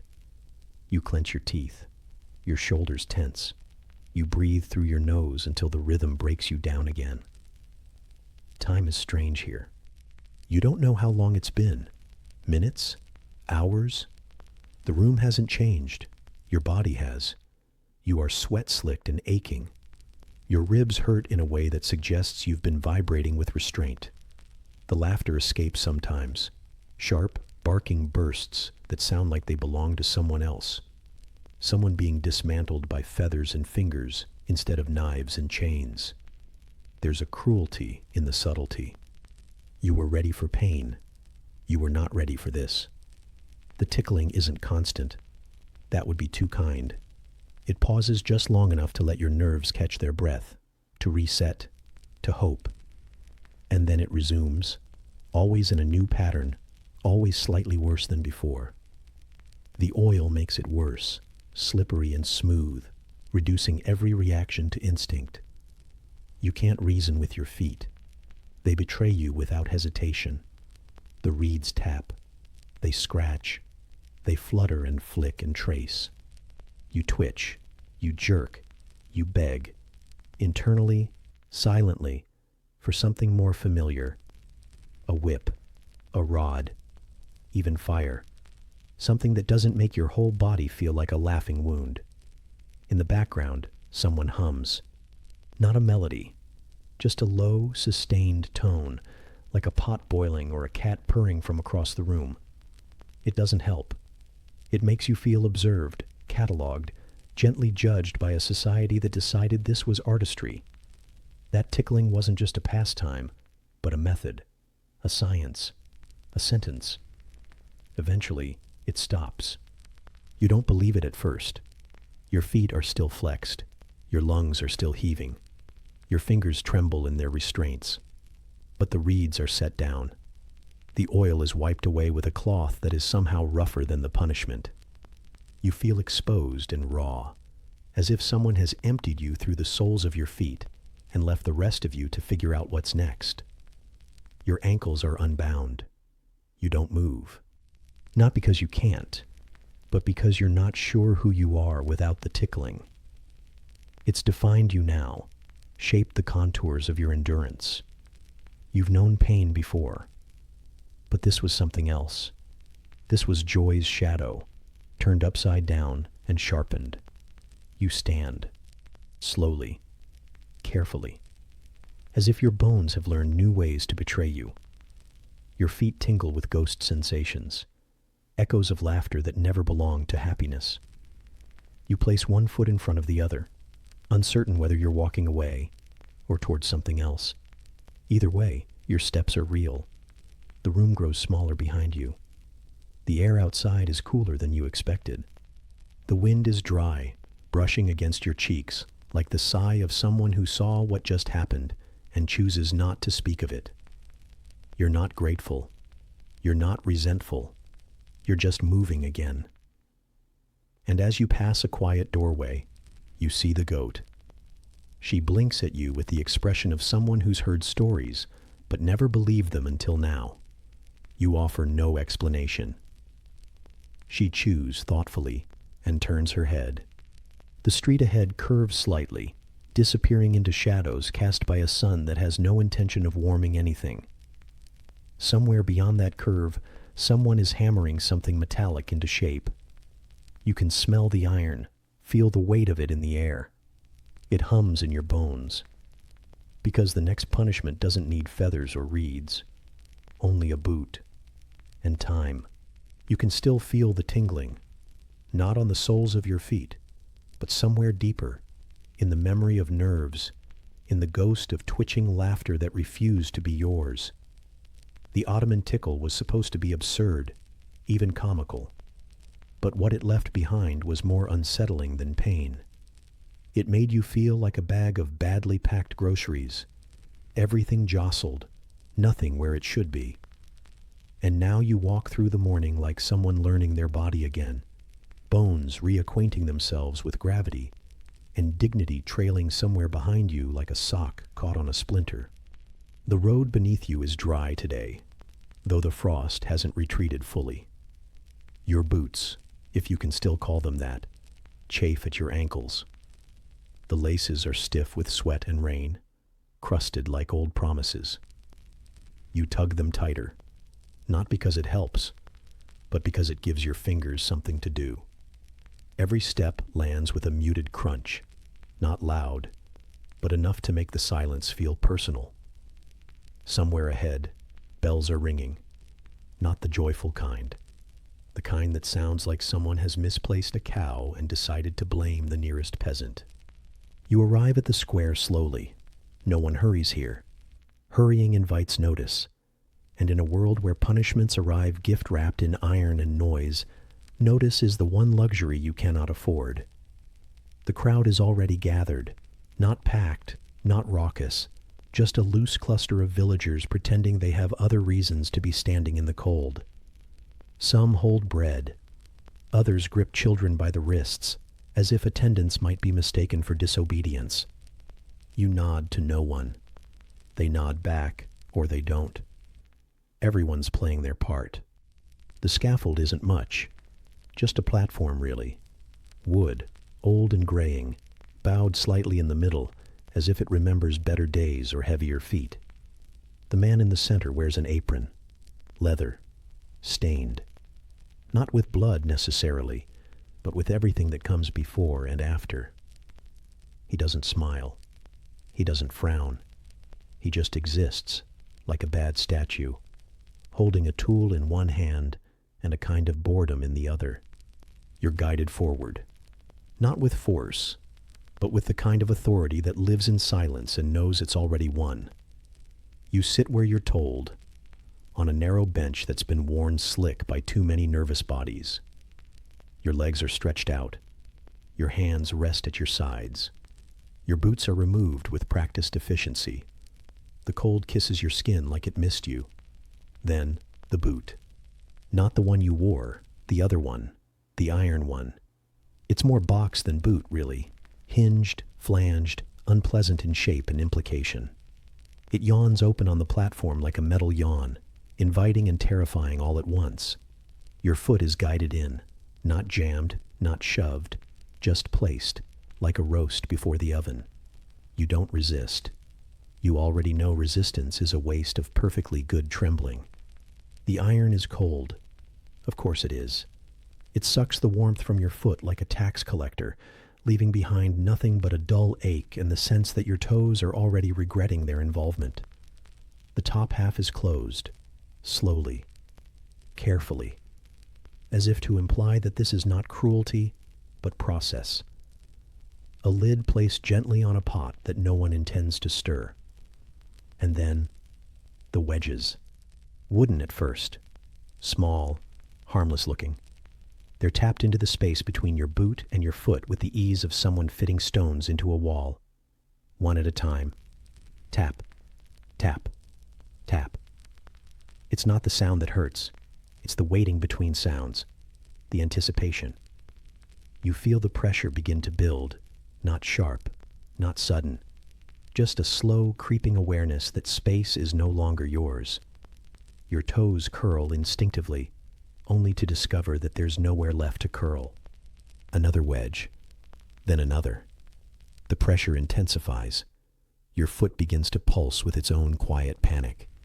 Each beat of your heart feels amplified now, not in your chest, but in your soul, in your ankle, in the soft tissue being politely relocated to make room for French engineering. The crowd doesn't cheer. That's not how this works. This isn't spectacle. It's a message, a demonstration of what happens when rules meet resistance and respond with metal. You try not to look at them. You try not to breathe too loudly. Every exhale is a negotiation between composure and honesty. More wedges. Now the wood creaks as it's hammered. Your foot protests with a low internal scream, one that never reaches your throat but lives instead in your temples, behind your eyes, beneath your fingernails. The pain is not explosive. It's sedimentary, layered, pressed down by centuries of tradition and one very enthusiastic assistant with a mallet. The iron boot does not care. It does not speed up. It does not slow down. It simply closes, wedge by wedge, narrowing the definition of space until your bones are no longer separate from the punishment. They are one thing now. A unity of structure and consequence. You think about your other foot. It's just sitting there, innocent, uninvolved, watching.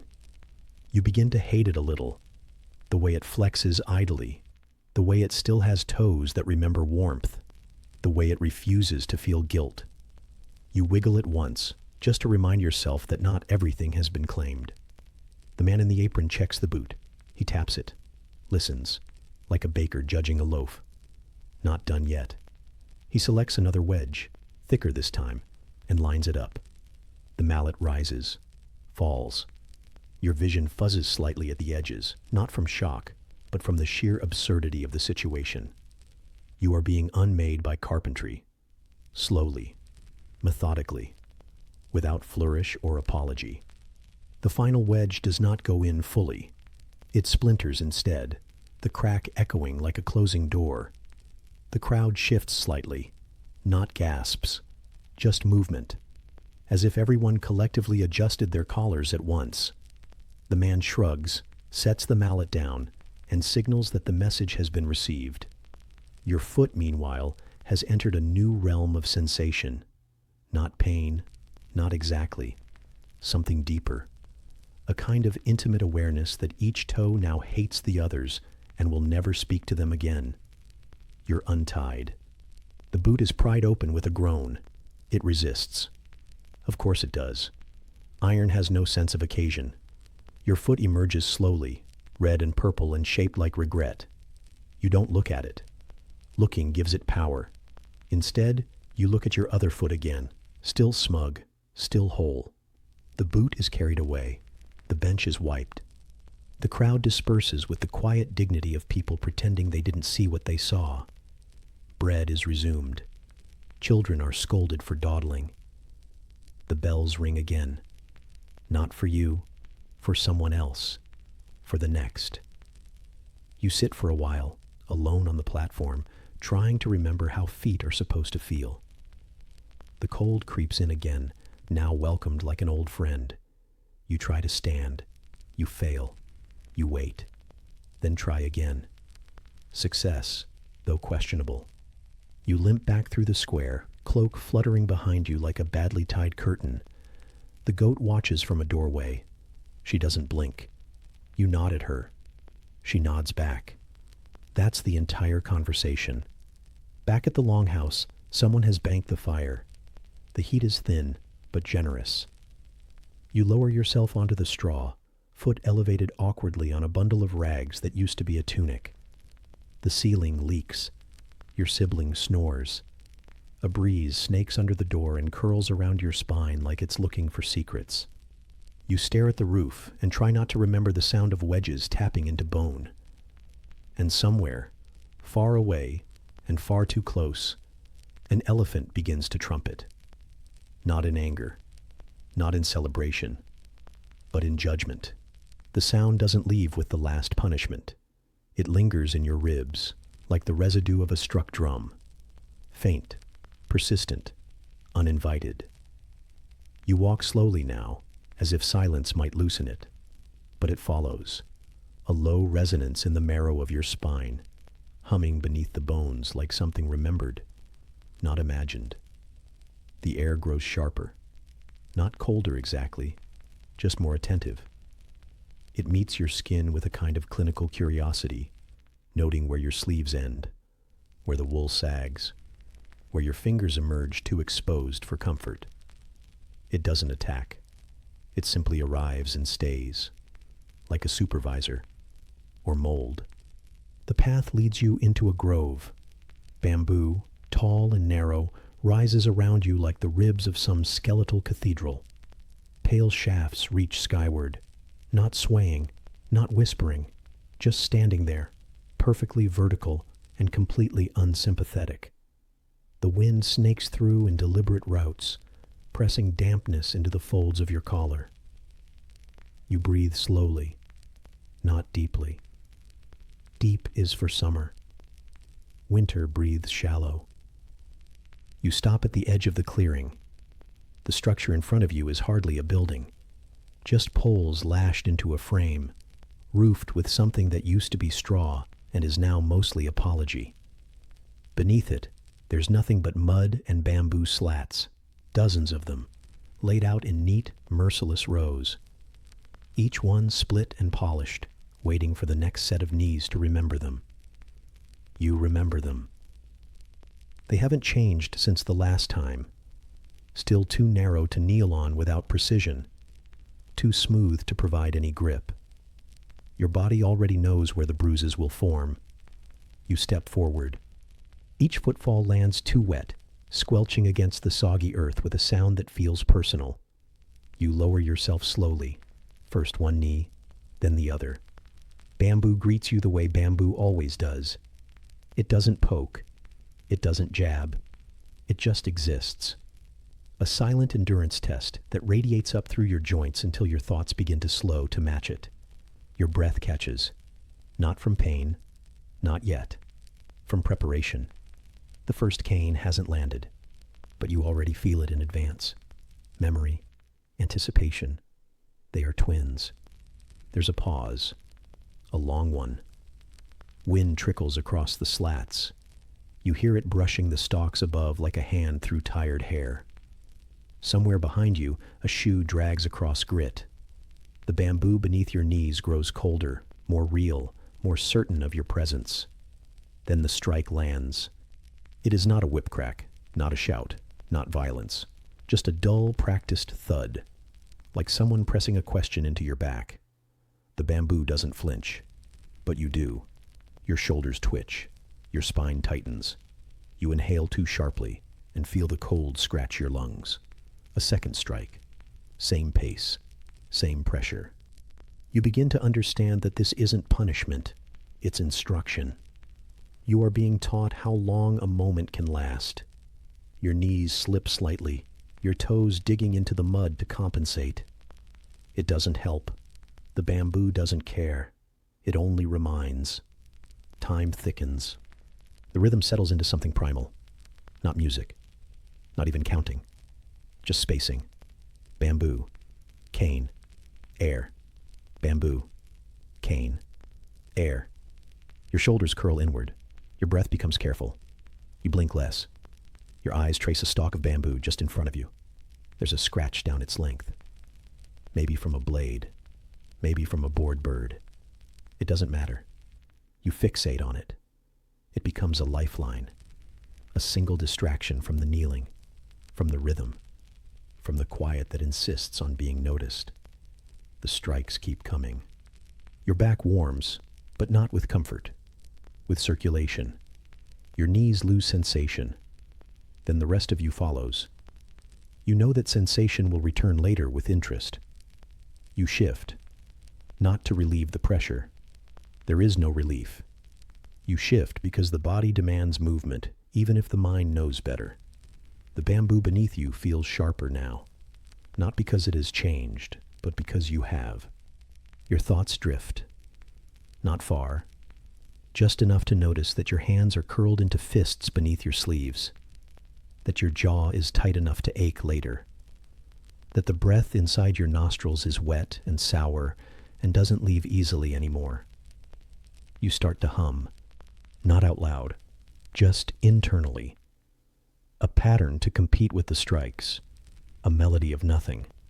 A lullaby for no one. It doesn't help, but it doesn't hurt. You hold it close. Then the cane stops. Not abruptly, just gradually, like a storm easing back into drizzle. You don't move. Movement is an act of betrayal now. You've agreed to stillness. Breaking it would be Embarrassing. So you remain. Your knees scream, but quietly. Your spine is locked in a position it did not vote for. The tips of your ears burn.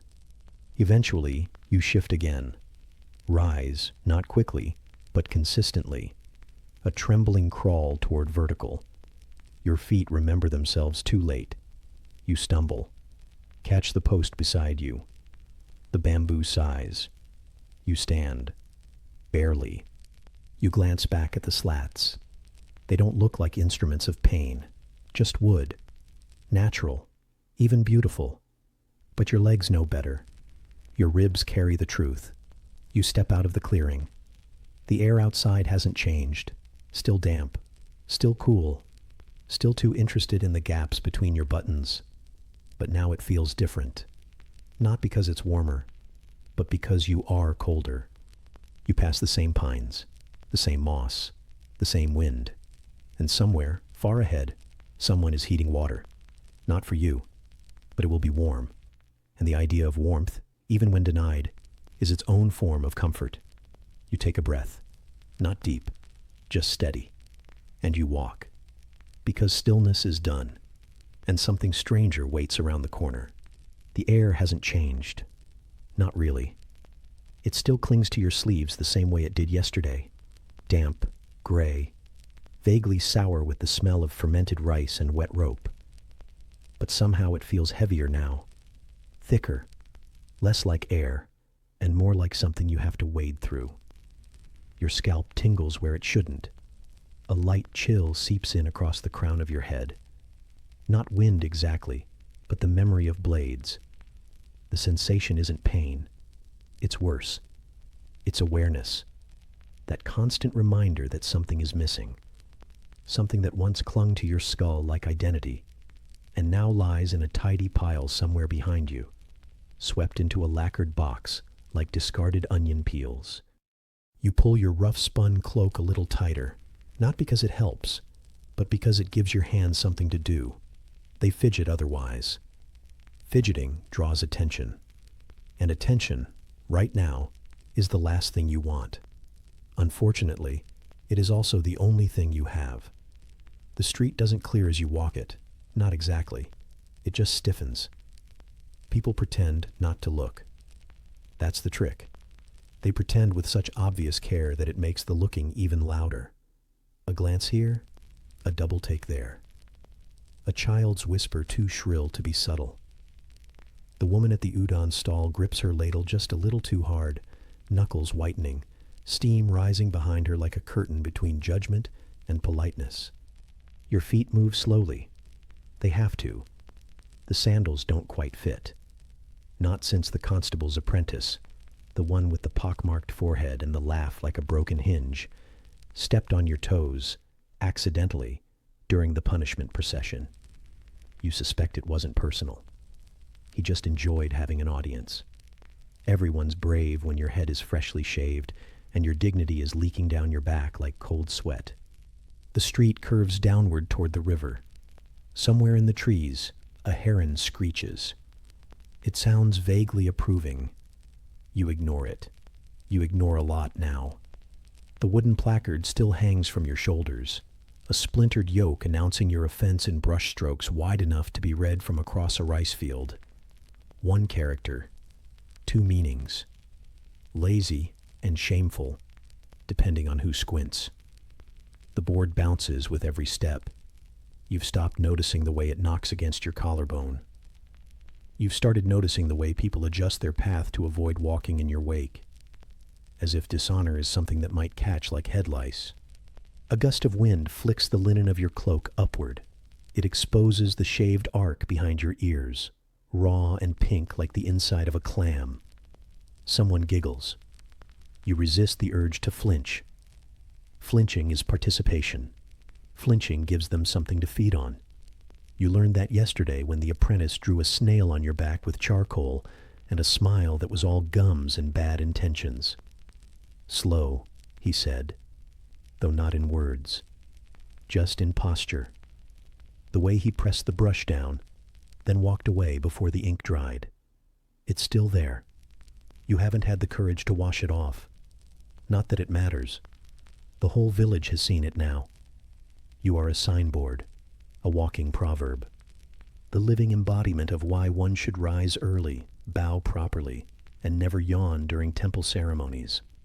You reach the bridge, and the boards creak underfoot. The water below is black with runoff, slow-moving and disinterested. Like most people you've spoken to lately. You pause at the halfway point, not because you're tired, but because movement feels like effort and stillness feels like defiance. Across the river, you can see the grain merchant's boy feeding crows. He used to wave at you. Now he looks through you, not past, through, like you've become fog, or consequence, or both. Your scalp itches again. It always does. The skin feels too tight, stretched over the bone like a mistake that can't be unmade. You want to scratch it, but your hands are still bound loosely with ceremony cord, not tied hard, just enough to say, you don't deserve to pick at your own wounds yet. You lift your arm and pause. The movement is awkward, embarrassing. You lower it. The itch wins. A cough behind you. Then another. You don't turn. You already know it's the old man with the fishing pole and no bait. He coughs every morning at this hour, clearing his throat for gossip he never delivers. He mutters something this time, low and conspiratorial, meant to reach his friend, but catch your ear. It does. It always does. Words like shame and lazy have a resonance that travels farther than the wind. You move again. Down the far end of the bridge, past the shrine with the stone fox whose eyes always seem to follow. The steps are steep, worn smooth by centuries of sandals and more sandals. Yours slip. You catch yourself on the handrail, splinters kissing your palm like insults delivered too softly to confront. You wince, but you don't stop. The sun is rising now, though it brings no warmth. Only shadow, and more spectators. By the time you reach the market square, the procession has begun. Not yours, but everyone else's. Merchants setting up. Potters lifting their wares into the light like offerings. Children sent to fetch water or mischief, whichever comes first. The smell of miso, of mildew, of onions rotting in their baskets. And under it all, the smell of you. Humiliation has a scent. It's sharp and dry and vaguely metallic. It seeps through layers. It stains. You pass the rice seller. He used to give you discounts. Now he gives you distance. His wife averts her eyes. His daughter stares too long. You pretend not to notice. You notice everything. You pass a mirror left propped outside a barber's tent.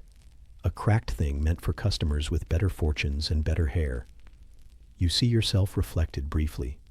The head is wrong. Too round. Too vulnerable. The signboard hangs like accusation. Your mouth is a straight line. Your eyes are not. You keep walking. Someone throws a plum pit. It hits the sign, bounces off, lands near your sandal. You don't flinch. You just add it to the catalog of things you won't remember loudly, but will carry quietly. The pit joins a growing pile. Shame, sweat, laughter you weren't invited to, and the way your neighbor's wife covered her child's eyes like you were a ghost made of contagious laziness. The town bell rings. Not for you. For time. But it still makes you jump.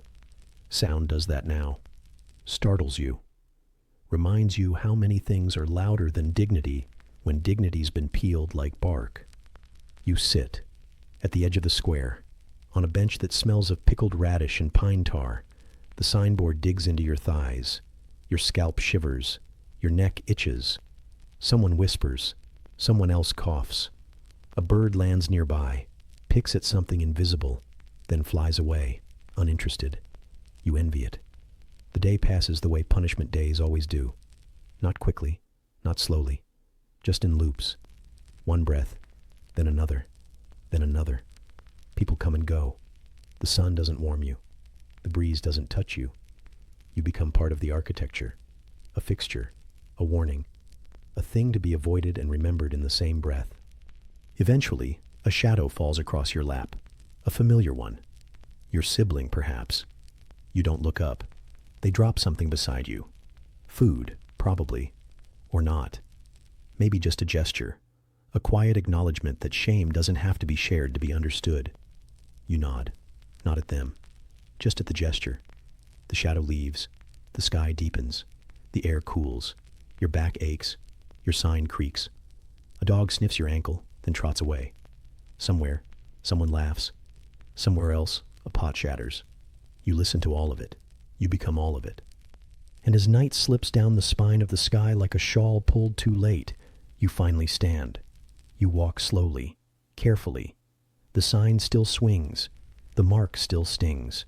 But your feet are yours again. The shame will take longer. The scalp will eventually forget. Or not. Tomorrow will come. The sign might be lighter. Or not. The laughter might soften. Or not. The snail on your back might finally fade. Or be redrawn. But tonight, you return to your corner, your straw mat, your folded cloak, your spot beside the hearth that never quite catches.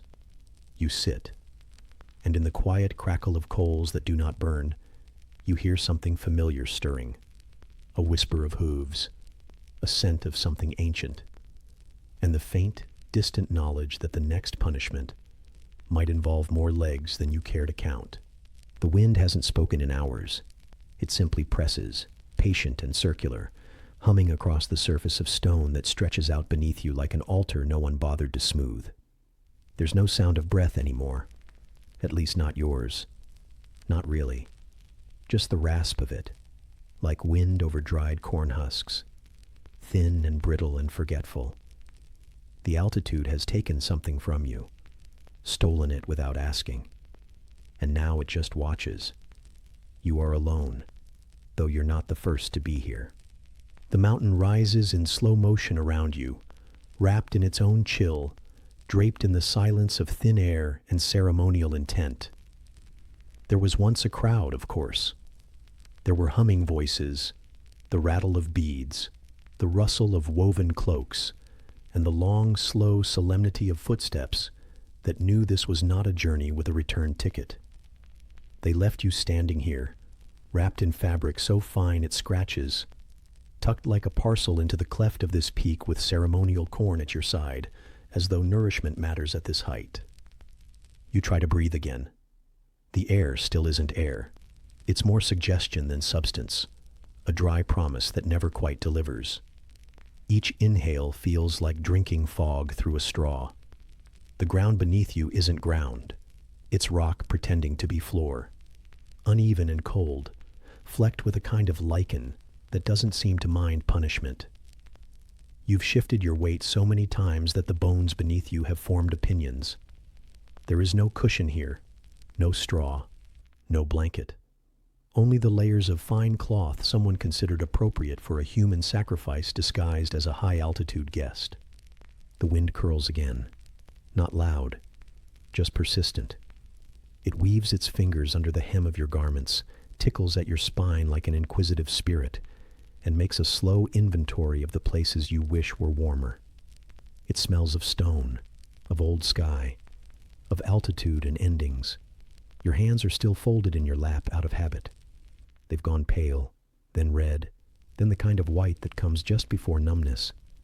The tips twitch sometimes, as if searching for something they once held. A bowl, a tool, the curve of a sibling's shoulder in the night. But there is nothing to grasp here.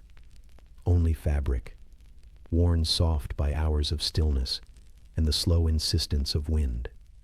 There's a bowl of offerings beside you. The corn has frozen. Not visibly, not dramatically. Just enough that it clicks when you touch it, the kernels knocking together like polite teeth. You haven't eaten.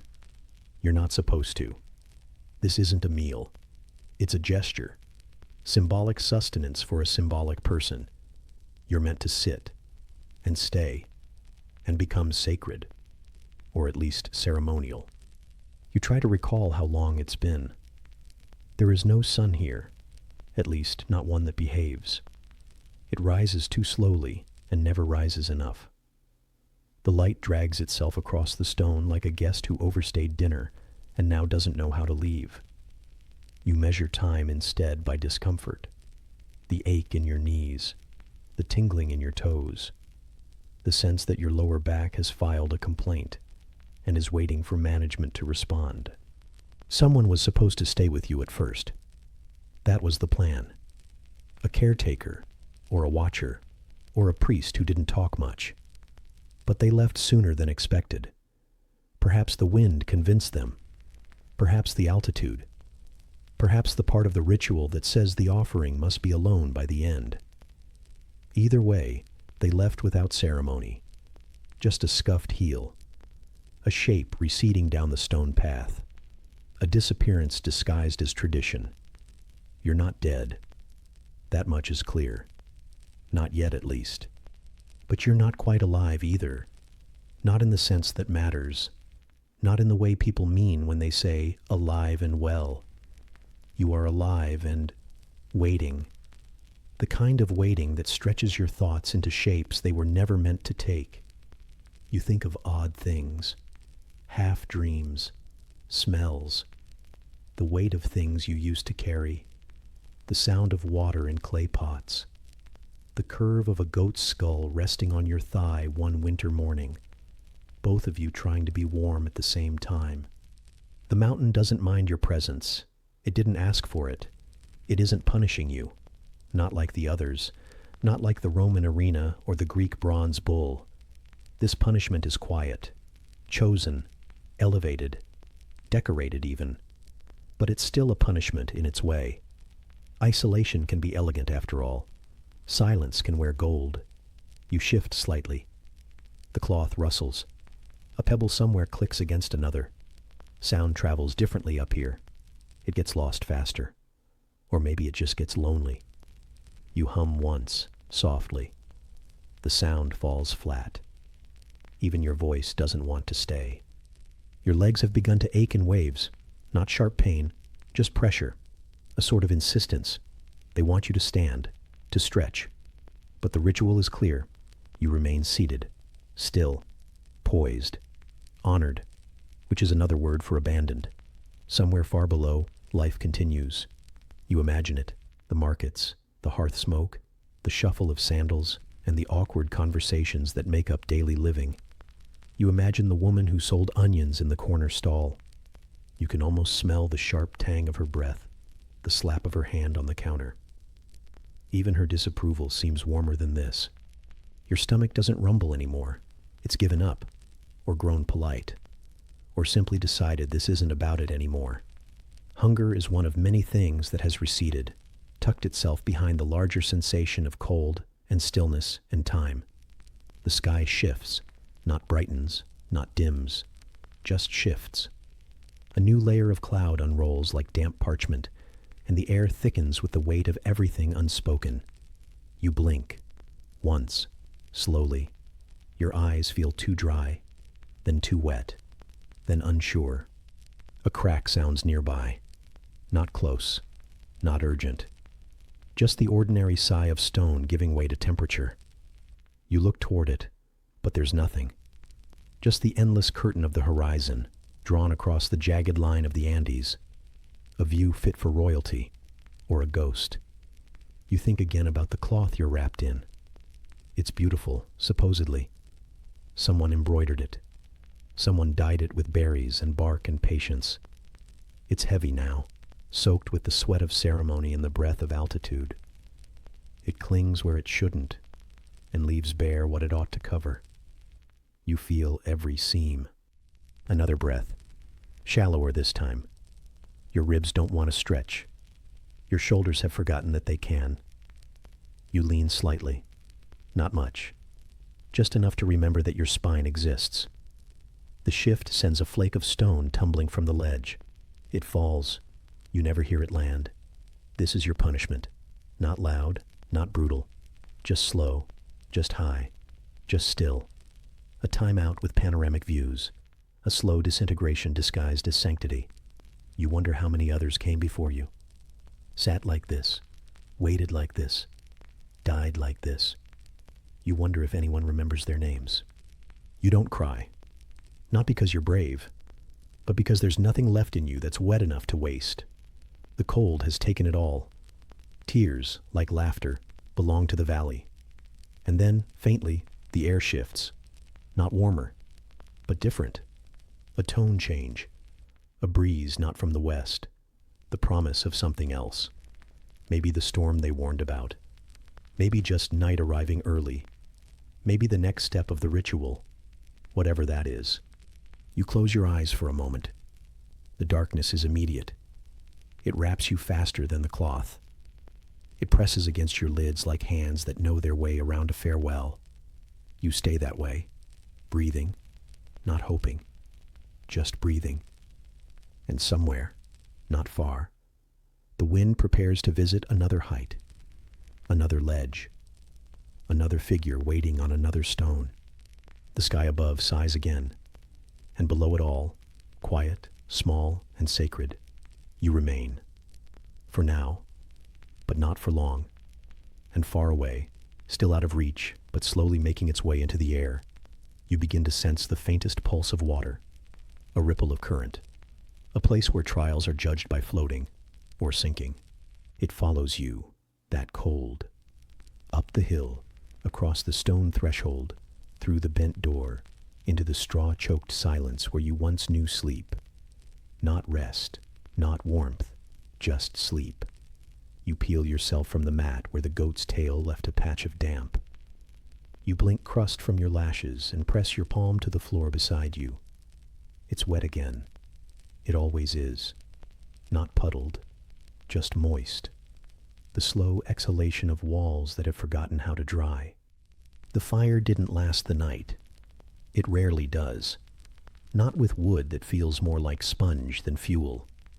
You had banked it carefully, pushed the coals together beneath the caved brick arch, blanketed the ember bed with ash as taught, but the ash turned against you. Or the air crept in and whispered the flame away.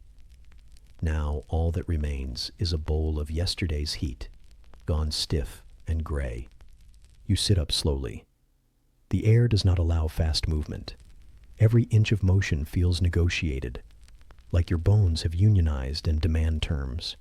Your neck cracks, your back sighs, your knees respond like old doors, protesting, groaning, and eventually giving in.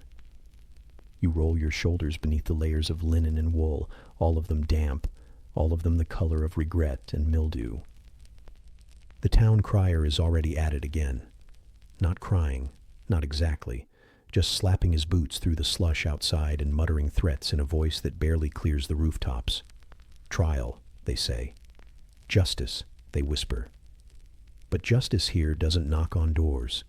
It wades in, like water, cold, thick, and ankle deep. You weren't told exactly what you did. Some claim you cursed a chicken. Others say you borrowed turnips and didn't return the compliments. It doesn't matter. Someone important got cold, and you were nearby when they sneezed. That's usually enough. Your hands don't want to work the laces this morning. The leather ties are stiff, soaked, swollen at the knots. You chew one slightly, to soften it, then regret the taste. It's like biting the sleeve of someone you don't trust. Eventually, the boot loosens enough to slide on, though it takes 3 tries, and you're fairly certain one sock folded itself under like a passive-aggressive roommate. Outside, the morning looks like the inside of a soup pot left out in the rain. Gray, formless, steaming in places where it shouldn't be. You step onto the cobbles and immediately regret it. The stone is slick and pocked like boiled bone. Beneath the archway, a puddle has iced just enough to feel smug. You test your balance with the solemn grace of someone who has fallen in public before. They lead you past the church with its angry bell. You duck instinctively, even though you've done nothing to deserve it today. Yet. The path bends downhill, past stalls still wrapped in frost-bitten cloth, past geese who regard you with open contempt, past the butcher who never quite looks away when you pass. The green near the well is flattened, trampled by people pretending they didn't come to watch. But they did. They always do. The ordeal is prepared with almost festive care, a scaffold of sorts, a rope, a barrel, a priest nearby, though not too near, with a bucket that leaks and eyes that do not. They don't tell you much. They assume you know, and you do. Enough, at least. Your wrists are bound, but not tightly, not cruelly, not yet. You think this is meant to look ceremonial, as if pain is more polite when tied with twine. Your fingers twitch inside the loops, half from cold, half from memory. You've seen this before. A neighbor, a cousin, a girl who smiled at the wrong boy. The result is always the same. Wetness, shame, maybe silence, maybe not. They offer no last words, just gesture. You're helped, into the trough. It smells of moss and something sharper, like pennies and secrets. The rope runs under your arms and across your chest, not to support you, but to control the question. The question is, do you float? You sit, because that's what's expected. The water, which seemed still from above, now reveals its ambitions. It climbs, it grips, it whispers against your ribs, and pushes gently against your hips. You breathe through your nose, through your mouth, through whatever part of you still believes air is something you can own. The priest says something, or maybe he doesn't. Maybe it's just breath caught in the fabric of his collar. But then you feel the shift, the tilt, the slow surrender of gravity to suspicion. And then you're under. There is no grace to it. The water does not welcome. It accepts. It flows into your ears, up your nose, beneath your eyelids.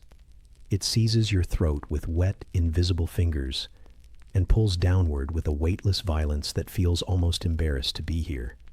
You do not kick, not because you're brave, but because there's nowhere to kick to. You hang there between two ideas, guilt and gravity. The rope holds your arms in place, like a parent gripping a child in a crowded market. Firm, but not comforting. And still, you stay. Because floating means guilt, and sinking means proof of innocence. You are not sure what that means for you, suspended here, half boy, half buoy, while the water decides whether to hate you or simply ignore you. Eventually they pull you up, not out of mercy, but curiosity. You are dripping, you are coughing, you are not dignified, but you are, it seems, not floating, and therefore not guilty, and therefore, well, that part gets hazy. The rope comes off. You slump forward. Someone presses a rag to your back that feels more like old bread than cloth. There is no applause, just the sound of your lungs staging a minor rebellion. You are innocent, they say, but your body disagrees. The cold has settled in places you didn't know had names. Your toes tap inside your boots like teeth chattering in private. Your scalp itches with cold. Your teeth ache, not from pain, but from proximity to winter's deepest secrets. You are led away, not in triumph, in soggy, reluctant resignation. The crowd disperses like smoke from a bad fire. Some linger, hoping for a better ending. Some shuffle off, already rehearsing how they'll tell the story later. Louder, wetter, more dramatic. One child throws a pebble, not at you, just near enough. Back in the longhouse, the goat greets you with her usual indifference. She sniffs the hem of your tunic, finds nothing of interest, and returns to chewing whatever used to be straw. You remove your boots without ceremony, peel the wool from your calves like old wallpaper, and sit near the hearth that still refuses to remember what warmth is. Your sibling glances at you, then away, then back again. You offer a grunt that means, I survived. They grunt back, which might mean, for now, the blanket you wrap around yourself is damp. Of course it is. It always is. But today, it feels almost like luxury. The memory of dry, the suggestion of comfort, the barest imitation of dignity. You stare at the hearth. The coals do not stir, but you are here, and the trial, That strange, soggy logic of law is over, and tomorrow will come, with its own complaints, its own wet logic. But for now, the goat breathes beside you, and the longhouse creaks with wind, and you are not guilty, not today. Somewhere, in another part of this curious world, someone is being invited to climb into a sack. But that is another story, for another night. It's strange what becomes routine. How even dread finds a rhythm if it stays long enough. The scrape of a wooden spoon against the bottom of a bowl. The stale crust that cracks just enough to remind you it used to be bread. The murmur of neighbors through walls thin as breath. And now, the distant thud you've come to recognize all too well. A sound like a door slamming on wet cloth, or a log split by someone in a hurry. It echoes differently when it's a person. You pull your scarf tighter around your neck, though not for warmth. There's something about having it there today. A small rebellion, perhaps. A borrowed second neck, in case yours is suddenly needed elsewhere. It smells of wool, and faintly of the tallow soap you used weeks ago. Maybe it's superstition. Maybe you just want something between you and the air. The crowd has already started to form, thick coats wrapped over thin bodies, eyes too tired to protest but too curious to stay home. They move in slow eddies, boots caked in winter slush, hands tucked in places that no longer feel like their own. Some carry bread, some carry wine, most carry nothing but the small shared ache of survival. You step into them carefully, feeling your body melt into the larger shape of collective anticipation. A dog barks near your knee, half-starved, ribs counting down the days, fur the color of regret. It sniffs at your boot, unimpressed, then lumbers off toward a fish stall that hasn't seen fish in days. You envy its clarity. Hunger leaves little room for reflection. The square is muddy, cobbled in theory but not in practice, and the guillotine sits like a monument in the center, not proud, but present. Tall enough to matter, not tall enough to be mistaken for anything else.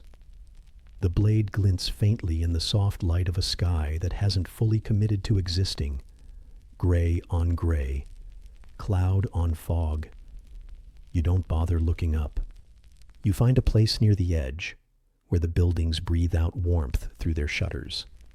Bread ovens work behind the walls, and someone is humming an off-key tune through the window above. A song meant to soothe children, or maybe bakers. You can't tell the difference. They bring out the condemned. You don't look right away, not because you're squeamish, but because everyone else is. You resist, briefly. Let the moment stretch. You study the cobblestones instead.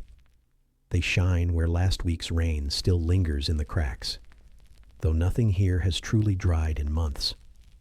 When you finally look up, the man is already being fastened in place, the crowd leaning in slightly, like a loaf of humanity about to be sliced. He's dressed like everyone else, poorly, a shirt with too few buttons, trousers that once fit someone richer. You expect more ceremony, but the revolution has changed things. Now justice wears boots and a wool cap. It coughs into its sleeve and gestures without flourish. The executioner scratches his nose before adjusting the man's collar. The blade lifts. You don't feel dread, just a kind of inevitability, the same sensation you get when your boot leaks just as you step into the street, or when you realize the firewood is damp again. The cold, creeping kind of knowing. A few people shift their weight. Someone drops an apple, and it rolls with a sound far too cheerful for the setting. Then, the sound. It happens faster than you can track, and yet the echo stretches unnaturally long. A sharp hiss, a dull slap, the thud of wood, a pause, then a collective exhale, like the square itself had been holding its breath. You feel nothing in the way you expected. No shiver, no horror, just an awareness that the man is now more history than presence. A woman near you mutters something. You don't catch the words, but the tone carries all the weight. Boredom, sorrow, and the faint edge of relief that it wasn't her brother this time. A child sneezes. Pigeons continue as if nothing has happened. The dog returns, looks at the guillotine, and walks away. You think briefly of heads. How heavy they must feel in that basket. Not just from the obvious, but from everything they carried. Arguments, secrets, dreams, recipes. All of it now pooling in sawdust. You wonder if anyone retrieves the body, if the shirt gets reused, if someone pats the basket on their way home, out of habit. A farewell, a superstition. You shift your weight again. Your feet have gone numb, not from the cold exactly, but from the standing, the kind of ache that begins in the arches and eventually climbs into the knees. You flex your toes inside your boots, but they refuse to respond. Still, you remain where you are. Leaving too soon would feel rude. The crowd begins to unravel, its edges softening as people return to their errands. Bread to be bought, soap to be bartered, news to be exaggerated. A man with a cart full of turnips pushes past you, the wheel catching on a loose cobble. He doesn't look back. Neither do you. You wander through the market again, now quieter, like a theater after curtain call. You pause at a stall where onions hang in braided lines like tired thoughts. The vendor nods. You nod back. Neither of you mentions what just happened. It's already old news. Your fingers are stiff when you reach into your pocket, the coin cold against your palm. You buy a single onion. Not because you need it, but because the motion feels normal. The vendor wraps it in parchment and hands it over with the same care you'd expect from a midwife. You tuck it away and begin the slow walk home. The air smells faintly of vinegar and wet wool. A man sings off-key in the alley. A cat chases something that might have once been alive. Life, you think, is oddly persistent. Even here. Even now. Especially now. You pass the baker's window again. The loaves inside are too round, too perfect, like they belong to another world. You imagine stealing one. Then imagine what would happen. Stalks. Laughter. A child with a carrot. You decide the onion is enough. Your door creaks in protest when you push it open. The room inside greets you with the warmth of old fire. Not heat, exactly, but the scent of it, soaked into the walls. You sit near the hearth, pull off your boots, and inspect the wet patch near your heel. The sock underneath has surrendered. Your sibling stirs beneath a heap of blankets, mumbles something about the cold. You toss your scarf over the chair, peel off the outermost layer, and settle in beside the coals. The warmth is uneven, but real. You eat half the onion raw, not for flavor, but because chewing reminds you that you're still here, that you still have teeth, that your head is still attached, despite how loosely the world wears its laws. And as the wind shifts outside, rattling the shutters like knuckles on a door, you close your eyes. The guillotine is still standing. The crowd will return. But for now, you're home. And beyond the cracked window pane, just barely visible through the drifting gray, the next absurdity is already taking shape. Slow, strange, and strangely survivable. You're still thinking about the guillotine, oddly enough. Not the blade, not the speed of it, but the way the crowd had cheered. Like they were clapping for a magic trick or a particularly satisfying loaf of bread. There's a peculiar shame in being executed and applauded at the same time. And yet, here you are, days, or maybe just thoughts, later, moving through the warmth-drenched haze of somewhere much older and far more humid. The heat wraps around your limbs like sticky parchment. It doesn't attack. It drapes. It layers itself over your skin like damp laundry laid out to dry and then promptly forgotten. The air is thick in that particular way that suggests even the clouds have stopped trying, hanging overhead like stale breath. Your tunic clings in patches, the kind of cling that suggests a deeper argument with salt, with moisture, with your general will to keep wearing fabric at all.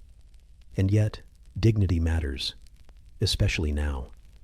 You're not being tried by magistrates or robed scholars. No powdered wigs, no icy marble halls, just a long stone path scorched by the sun, flanked by temple walls and silence. You are not walking toward a judge. You're walking toward an elephant. It blinks slowly as you approach, as if waking from a dream it never left. Behind it, figures shift in the shadows. Attendants, maybe. Or spectators. Or just people who didn't want to miss today's verdict. It's not entirely clear who is in charge here, but one thing is certain. The elephant is involved. You feel the ground through the soles of your sandals, hard-packed dirt and worn flagstones, the occasional pebble conspiring against your arch. There's a smell in the air, not unpleasant, just layered. Earth and sweat and incense left too close to the edge of a breeze. The kind of smell that suggests something sacred might once have happened here, but today is strictly administrative. Your crime? Irrelevant by now.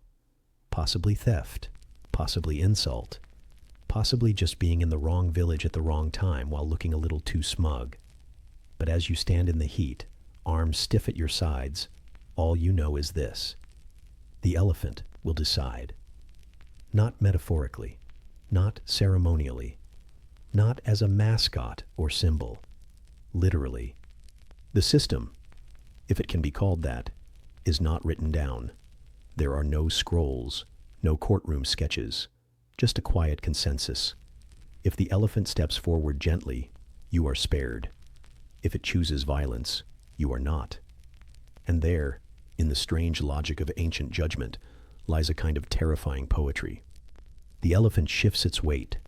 You hear its breath, slow, vast, like the wind rearranging itself inside a cathedral. A fly lands on your temple, but you don't move to swat it. Your arms have forgotten initiative. Your thoughts feel soggy. The idea of death isn't sharp anymore, just a distant bell rung on someone else's shift. You think of water, not in a hopeful way, but in a nostalgic one. A stream once, cold across your ankles. A clay cup. A sibling shouting nearby. You think of that cup now, how light it felt, how your fingers gripped its curve with a kind of lazy affection. It had weight and purpose, unlike your current posture, which is more decorative than useful. The elephant snorts. A man gestures vaguely toward you, not at you, just around your general existence. The elephant responds with a slow, deliberate step. The ground accepts it with reverence. It moves again. Your breath clutches itself tighter inside your ribs. You're suddenly aware of your toes. Not their shape, but their sheer vulnerability. You are a sack of brittle sticks wearing sweat-drenched linen, standing in front of a mountain that has decided it will have an opinion about you. Another step. It's close now. Close enough that you feel the warmth of its breath, smell the faint scent of hay and age and something slightly fungal. You wonder what it sees when it looks at you. You've read nothing. You've spoken no defense. You are here to be weighed by instinct and whim. It raises its foot. Time holds its breath. And then it places it down, carefully, deliberately, beside your foot, not on it. The ground sighs. The elephant blinks. Somewhere behind you, someone exhales. A soft rustle of fabric. A shift of stance. Approval, perhaps. Or boredom. You've been judged. And the verdict was, not today. Relief doesn't come the way you expect it to. There's no flood. No collapse. Just a slow awareness that your knees haven't buckled and your chest still rises and falls. The elephant turns slightly, as if bored. You can't tell if you passed a test or simply failed to interest it. You turn, eventually. The path behind you is still hot, still cracked, still littered with the casual debris of lives that wandered through and didn't stay long. You walk back slowly, shoulders stiff, feet slapping against the stones with all the enthusiasm of a reluctant apology. There's no celebration, no applause, just a return, just the weight of your own limbs remembering how to move in the absence of dread. When you reach the shaded corridor again, the goat is there. Not your goat, not anyone's probably, but familiar. It noses at a basket, snorts softly, then looks up. Its expression says nothing, but in its eyes you see the calm of something that has never stood trial. You envy that. The sun has shifted now. The heat is different. Not kinder, but older, like a fever on its downward slope. You press your palm to the wall as you walk, fingers trailing across worn plaster, chipped tile, damp stone. You're not sure what the lesson was, but you're not crushed. You're not gone. You're here. And tomorrow, you'll still carry the smell of that elephant's breath in the fibers of your tunic. Tomorrow might not be kinder, but it probably won't involve judgment by pachyderm. Probably. And somewhere, in another land, under another rule, another punishment waits. Less elegant, more absurd, involving a cage, a town square, and an audience that doesn't know when to stop talking. But that's another story. And for now, the elephant has let you be. The cold has grown quieter now. Not warmer, just more familiar, like a neighbor you never liked, but learned to live beside. The straw from the last village still clings to your cloak, and the scratch of it against your shoulder reminds you that nothing here softens. Your boots creak under the weight of last week's snow, now melted and soaked through the soles, and the warmth from the last hearth you passed is already a memory so faint, you're starting to doubt it was ever real. The road ahead does not end in fire or blade or cell. No, today's sentence is worse than spectacle. It is social. The kind of punishment that doesn't tear your skin, but tears yourself. They call it the cage, but it is not the kind that keeps you in. It is the kind that lets every eye see you, every voice reach you, and no part of you escape. It hangs just high enough to be uncomfortable, just low enough to remind you that if you stretch, your toes will touch, but not rest. Suspended in iron and shame, the cage sways with the wind, or maybe with the weight of attention. Either way, it creaks like old gossip and smells like wet judgment. You remember the walk through the square, the way the cobblestones turned slick beneath your boots, not from rain, just from age, from the layers of story and dirt and indignity stamped into every crevice, the kind of road that never forgets a humiliation. You step through it anyway, because there is nowhere else to go, and even if there were, no one here would let you. The cage itself is small, unreasonably so, built not for confinement, but for discomfort. Your back does not straighten here. Your knees never find full extension. Your arms press against the bars if you so much as breathe too freely. You curl inward, but not from cold, not entirely. It's the posture of regret and of knowing it will not matter. And then the shouting begins. It's not immediate. First it's a glance, then a whisper, then a snort.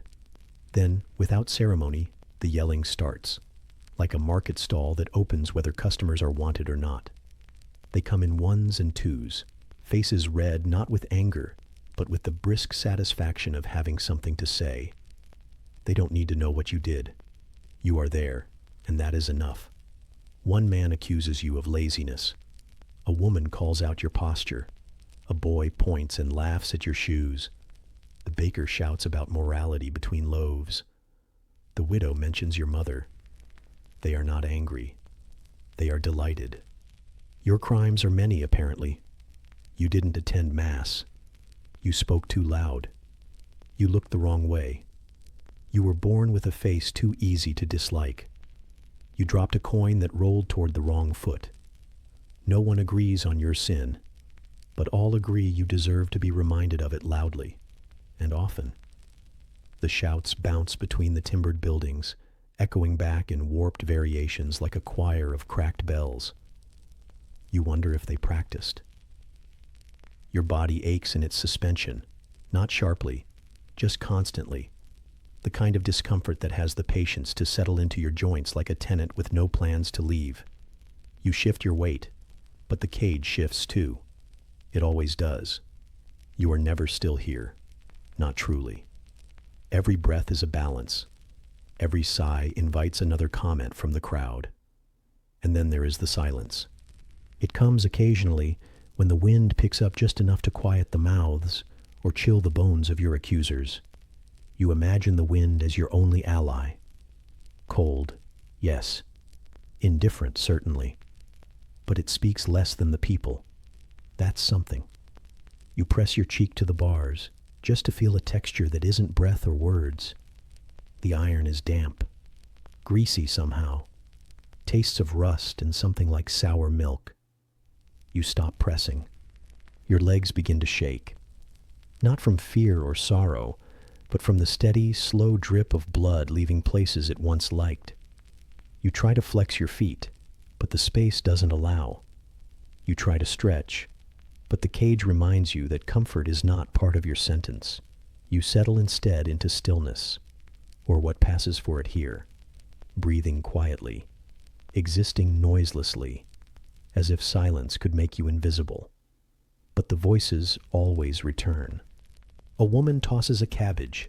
It misses, but the splash of it against the post behind you feels like a sneeze you weren't prepared for. Someone claps. Another shouts a suggestion for your future. A third offers a folk cure for sin that involves herbs and shame. You stop listening, or try. But sound is sticky here. It wraps around your ribs, slides between your ears, coats your thoughts in vinegar and irony. The sky drifts above you, pale and clouded, a soup made of ash and neglect. No sun to soften the day, no rain to end it, just the gray endurance of weather that doesn't care about spectacle. You imagine the goat back home. She would be chewing something by now, likely something important. She always found the best paper. You envy her warmth, her apathy, her proximity to fire and not to feedback. A fly lands on your nose. It doesn't stay long, just enough to make you twitch. This, too, earns a comment. Even the flies find you offensive, someone says, to scattered laughter. You think about whether it's true. The fly did leave quickly, but maybe it just had better things to do.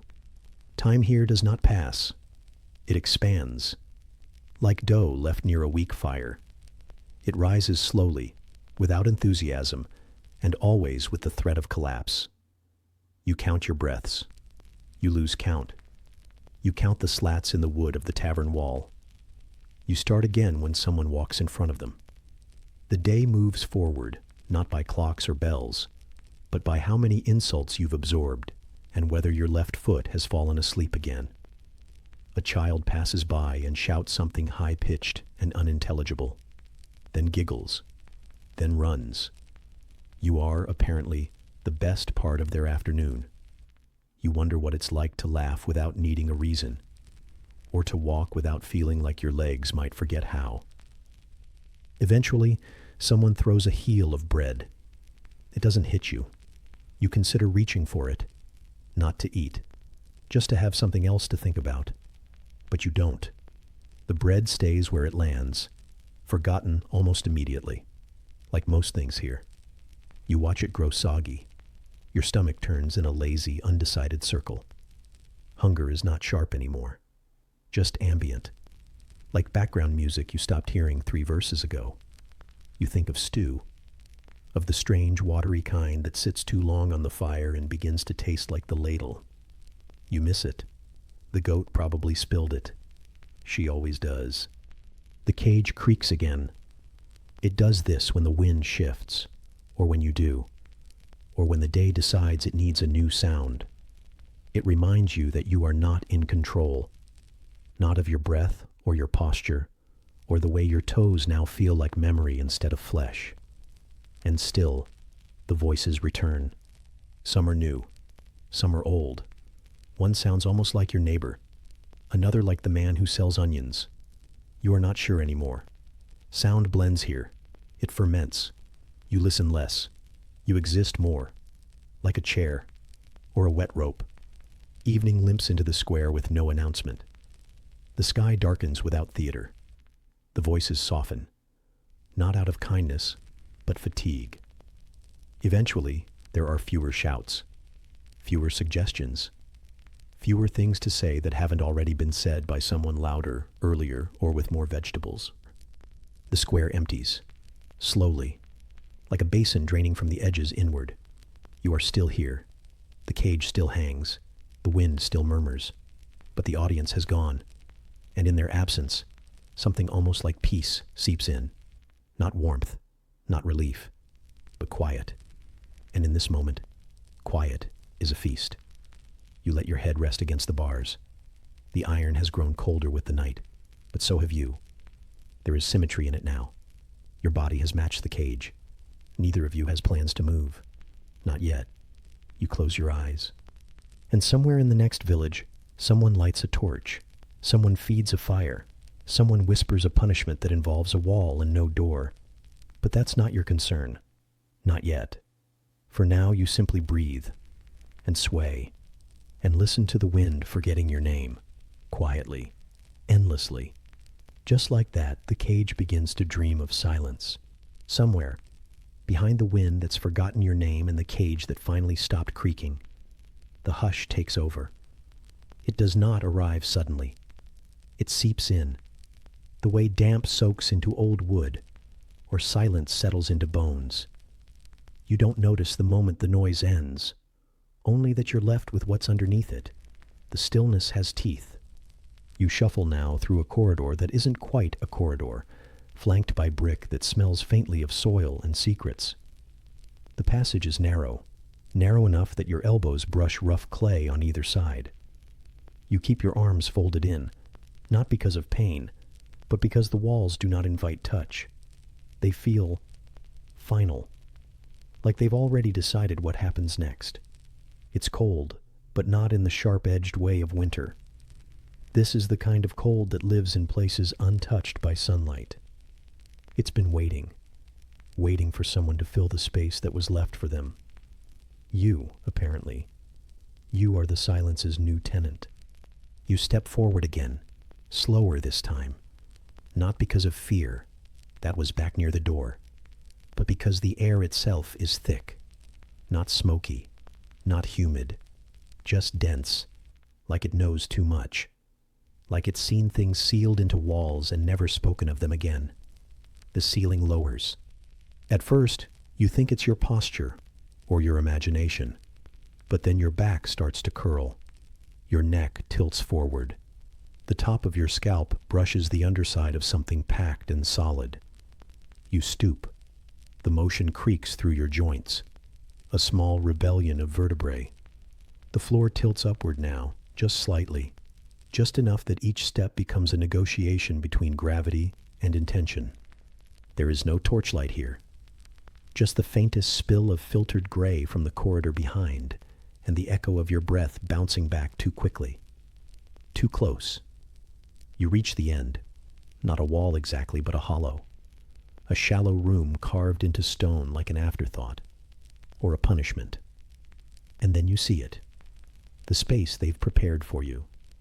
It is not much. It is not meant to be. A cavity in the wall, not high, not wide, not shaped for sleep or prayer or contemplation, just shaped, like a person, not like a bed, not like a tomb, like a space where a body might think, might sit, might disappear, upright and aware, just enough to know that this is not death, not yet, but it's close. You climb in, because you are told, and because the alternative is worse, and because there is no part of you that believes this will take long. You sit, cross-legged, or nearly, one knee against brick, the other pressing against your chest. There is no room to lean, no room to stretch. The space was not made for movement. It was made for stillness. And so you try to learn it. The bricks shift behind you. You hear them, soft, deliberate, like someone gently shoveling memory into place. The mortar crumbles softly onto your shoulders. A tickle, a pat, a finality. One stone after another. A rhythm you don't want to memorize, but do anyway. You don't cry out, not because you're brave, but because the room has taught you that it doesn't matter. The echo would come back too fast, too flat, like calling into your own mouth. Besides, no one is listening. Not anymore. You count the bricks, not by number, but by sound. The thud of clay against clay, the scrape of grit, the pat of pressure. You lose count somewhere after the fourth row, maybe fifth. It doesn't matter. Eventually the light disappears, not all at once, but like a lantern running out of oil. You keep staring toward where the light was, until that too fades. Darkness is not what you expected. It is not oppressive, not cruel. It is indifferent. Like a bureaucrat who has already filed your form and moved on. You try to breathe evenly, but the air moves strangely now, like it is filtering through cloth. Your breath curls around your chin and stays there, heavy and unsent. You adjust your weight. There is nowhere to adjust it to.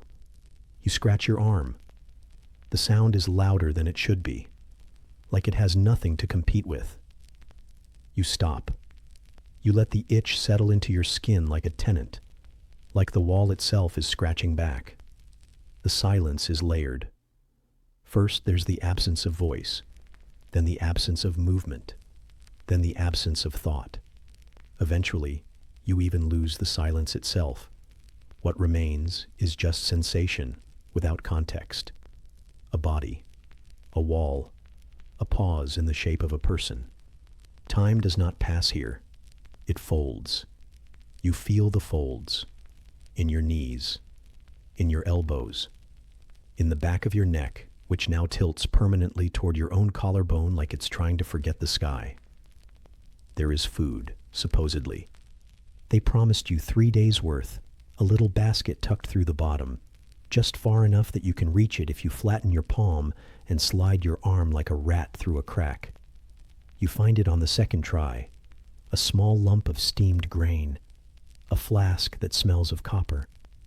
You drink because your tongue is already peeling from your teeth. You eat because your stomach has given up pretending it's noble. The wall tastes like dust and lime and some part of history that didn't want to be remembered. You sleep, eventually. Not fully, not comfortably, not the kind of sleep that heals. Just something closer to deflation. You sag against the wall, and it holds you. Not kindly, just well enough to keep you upright. You dream of rooms with corners and people who knock before they enter. You dream of ceilings that don't press down like judgments. You wake because your foot has fallen asleep and your hip feels like someone else's. The second day is quieter. Not because anything has changed, but because you have stopped listening. You hum once to yourself, just to check if you still exist. You stop quickly. The sound didn't comfort. It just reminded you that you were in here with yourself. The basket comes again. You hear it drag. A hand shoves it through. You do not see the hand. You only feel its indifference. You eat more slowly this time, even though the hunger has sharpened. Because the act of eating is something. Anything. You touch the wall behind you. You press your thumb into the mortar. It crumbles a little. You do it again. You imagine carving your name, but the space is too small. Your hand too stiff. Your name too long. You press instead, over and over, until your thumb is raw and the wall is smooth. You smell yourself now. It's not foul, just human. Like cloth worn too many days. Like fear left to dry on the skin. You lean into it. You imagine you are not alone, even though you are. You imagine someone else in another wall, doing the same thing, breathing the same breath. The third day is shortest, because time has stopped trying, or because the basket doesn't come again, or because sleep takes you without asking. You curl tighter as much as you can. You imagine becoming smaller than you are, just ribs and breath and memory. Eventually, the bricks shift again. Not because it is time, but because someone remembered, or someone ordered, or someone forgot they already had. The wall opens the way it closes, slowly, deliberately, brick by brick. You blink into the light. It hurts. The air tastes like metal and mourning. You are helped out, not carried, not supported, just nudged. You collapse forward onto the ground and feel it beneath you. Wide, cold, ungrateful. You lie there for longer than is polite, and no one tells you to move. No one says anything. You do not look back. You are part of the wall now. You carry it in your spine, in the crook of your knee, in the shape of your thoughts, which will never again unfold completely. You rise, slowly, not to stand, but to remember that you can. And somewhere, not far from here, someone prepares for the festival. The music has already begun. The chanting starts tomorrow. The silence of the wall lingers in your skin longer than you expected. Not the sound of it, but the shape. The way quiet rearranges your bones when you've been placed behind bricks that never meant to let you back out. You feel it still, in the way your shoulders resist unfolding, in the way your breath hesitates before becoming air. And yet today is louder. Not warmer, not kinder, but louder. Color, noise, and movement begin to gather at the edges of your periphery like a ritual creeping toward you on careful feet. You were chosen, they said, not punished. Not exactly. At least not at first. It's hard to tell anymore where reverence ends and inconvenience begins. You've been pulled from the quiet and placed instead in something far more theatrical. An honor laced with inevitability, wrapped in feathers and floral scents that feel both too generous and entirely inappropriate. There is incense somewhere in the distance, curling around your nose like a polite insult, and it makes your sinuses ache in a way that reminds you of temples, processions, and shoes that never quite fit. You shift, gently, the weight of ceremonial cloth tugging along your limbs like damp pages. You are not dressed for comfort. You are dressed for memory. The outfit is stiff, and it smells like centuries. Someone stitched beads into the hem, not neatly, not well, and they clatter with every reluctant step you take, like you're dragging a very small orchestra that only plays dread. Your feet are bare, though. That was part of the preparation. The path must know your skin.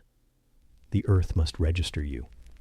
Or maybe it's just that sandals didn't match the outfit. Either way, your soles already feel each pebble like a new opinion. The stones are judgmental, not cruel, just honest. A child runs past you, laughing. Not because of you, you think, but perhaps because you remind them of a story. Or maybe just because children laugh when they're cold and overstimulated and too young to be afraid of reverence. You nod out of habit. They do not nod back. The festival is already happening, you realize. You are not arriving at it. You are inside it. And whether or not you agreed, your body has been nominated as centerpiece. The food you were given earlier sits uneasily in your stomach. Sweet maize, soft pulp, and a piece of meat you chose not to identify. It was warm. That was enough. It had the texture of celebration and the aftertaste of obligation. You chewed slowly, because everyone was watching, and you tried not to taste the symbolism, but it stuck in your molars anyway. A festival's worth of significance crammed into something that couldn't decide if it was lunch or farewell. Drums begin. You hear them first in your ribs. The echo finds its way down your spine before your ears catch up. It's not rhythm yet, just suggestion. The start of something that will become impossible to ignore. You shift again. Your left shoulder aches beneath the golden collar. Not from pain, from posture. You've been holding yourself like an offering for too long. People are gathering, which means you're being gathered around. It's a different kind of being seen. Not as person, as purpose. They don't touch you. That would be sacrilege, or maybe bad luck, or just impolite. But they stand close enough that you feel their questions vibrating through your skin. You were chosen. They repeat it like it's a compliment, a reward, an ascension. Your skin disagrees. The paint begins. Fingers drag red and black, and something gritty across your cheeks, your collarbone, your arms. The brush strokes are deliberate, but not careful. The cold paint seeps through your pores with the kind of intimacy usually reserved for medicine or grief. You think of baths. You think of mud. You think of the one time you fell asleep under a tree and woke up covered in pollen and ants. This is not that. But it feels like it could become that if you stand still long enough. You have a mirror of sorts, not real, not glass, but a bowl of water tinted with crushed flower petals. You glance down. You don't recognize the person looking back. The colors have made you something else. Not monstrous, not beautiful, just other. A canvas that breathes. A decorative pause between mourning and myth. The headdress is heavier than you expected. It droops slightly to the left, the feathers wilting with an exhaustion you sympathize with. Someone adjusts it. It does not help. You can smell the dye in the plumes, like fermented joy, like something celebratory left out too long. A priest, or maybe just a cousin in a borrowed robe, tightens the sash around your waist. You flinch, not from pain, just from being reminded that your body is still part of this. The sky is trying to be blue. You resent it slightly. A gray day would have matched the inside of your ribs better. But instead, the sun insists on making everything shimmer.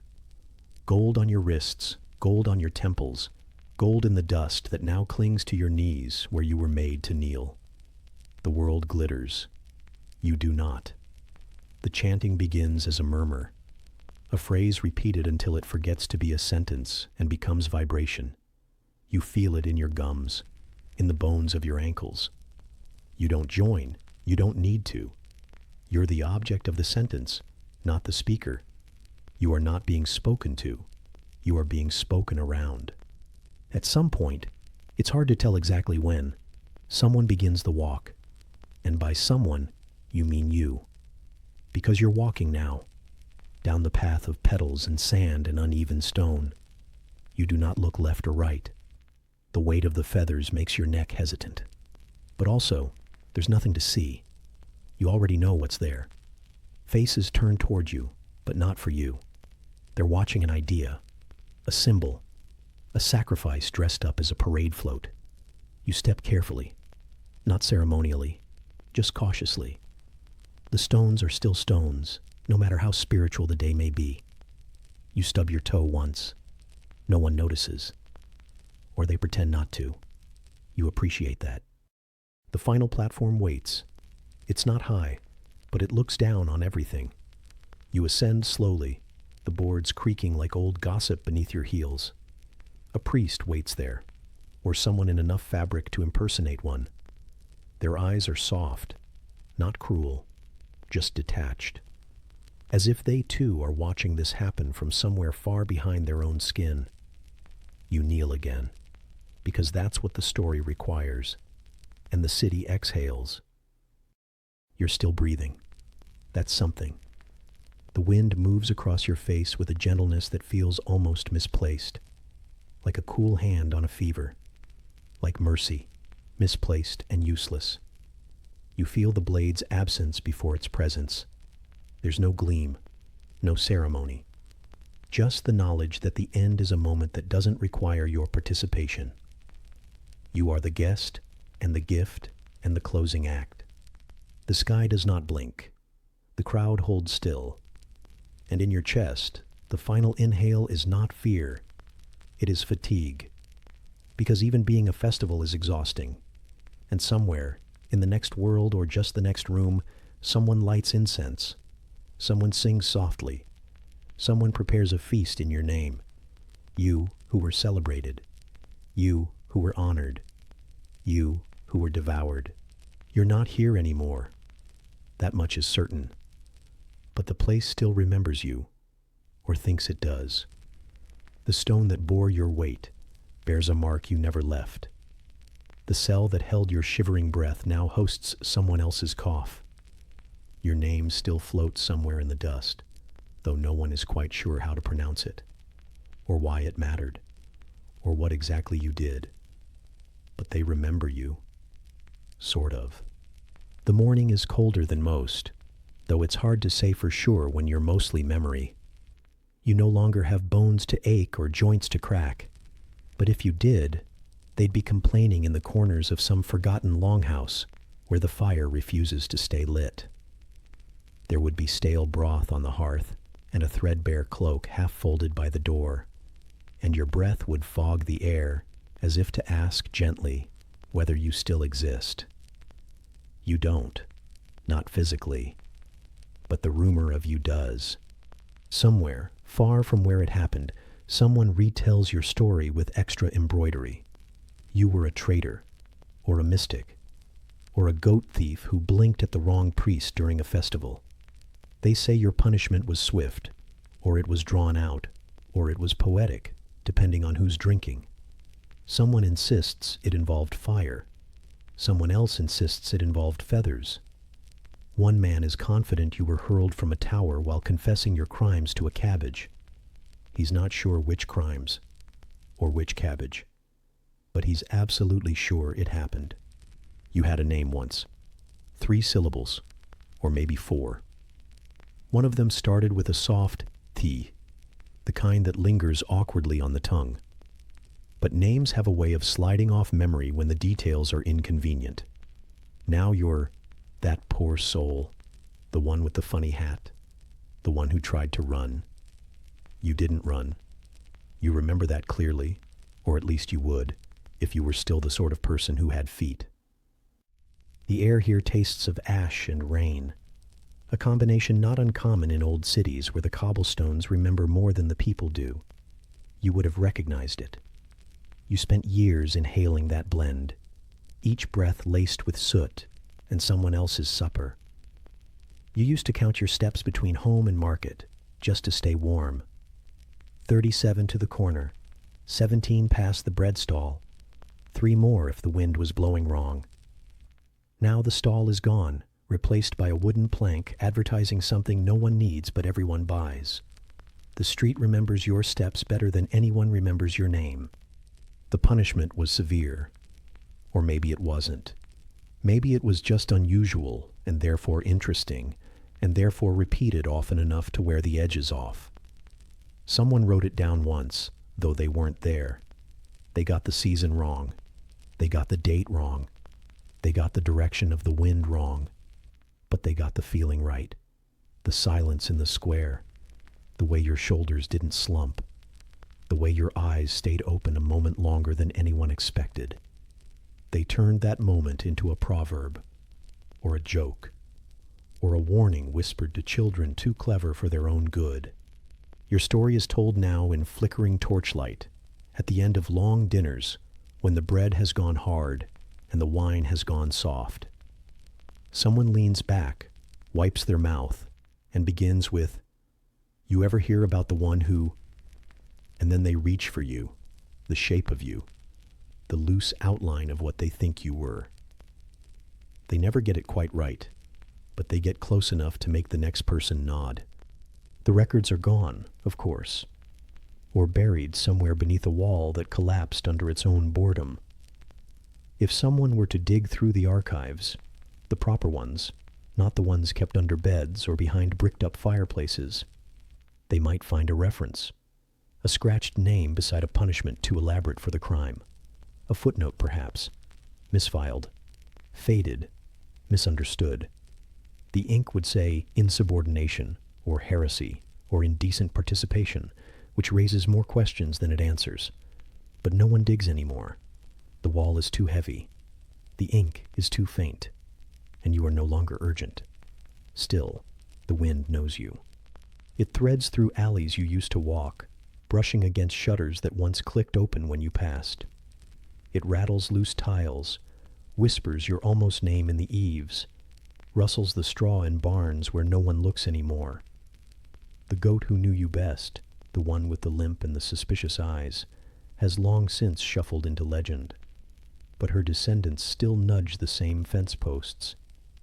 They remember in that soft, snuffling way that goats remember things. They stare at passers-by with eyes that ask, "Do you know what happened here?" No one does. You've become useful in your vagueness. The priest references you during sermons about humility. The schoolteacher misquotes you during lessons on civic obedience. The town drunk blames you for bad harvests, then apologizes. Even the market vendors, between coughs and coin counting, will mention the time a person, maybe a woman, maybe not, did something unwise and got, the treatment. They tap their heads and nod solemnly. Everyone nods back. No one knows what the treatment was, only that it was messy, or ironic, or involved vinegar. And in this way, you live on. Not as flesh or breath or anything soft enough to be hurt again, but as confusion, as lesson, as cautionary tale. Your punishment, once so specific, has become metaphor. Your suffering now serves 100 purposes, none of which were yours. And this, perhaps, is the most bizarre punishment of all. To endure as someone you weren't. To be remembered. Incorrectly. There's no warmth in it. No satisfaction. Just the hollow echo of being mentioned without being known. Like a name scratched on the inside of a drawer, or a footprint half lost in the mud. You are not famous. You are not feared. You are simply recycled. And maybe that's enough. Maybe this, too, is history. The slow sanding down of people into ideas. The way discomfort becomes allegory. The way cold mornings forget your breath, but not your outline. Maybe it is better this way, to exist in pieces, in whispers, in softened versions of yourself passed around like old stories around a low fire. Eventually, the story ends. The wine runs out. The candles burn low. Someone says, "Anyway," and reaches for another log. You are not mentioned again. Not tonight. But tomorrow, someone new will ask, "Wait, wasn't there a tale about a person who..." And you will begin again, quietly, as always, unseen, slightly misshapen, and strangely unforgettable.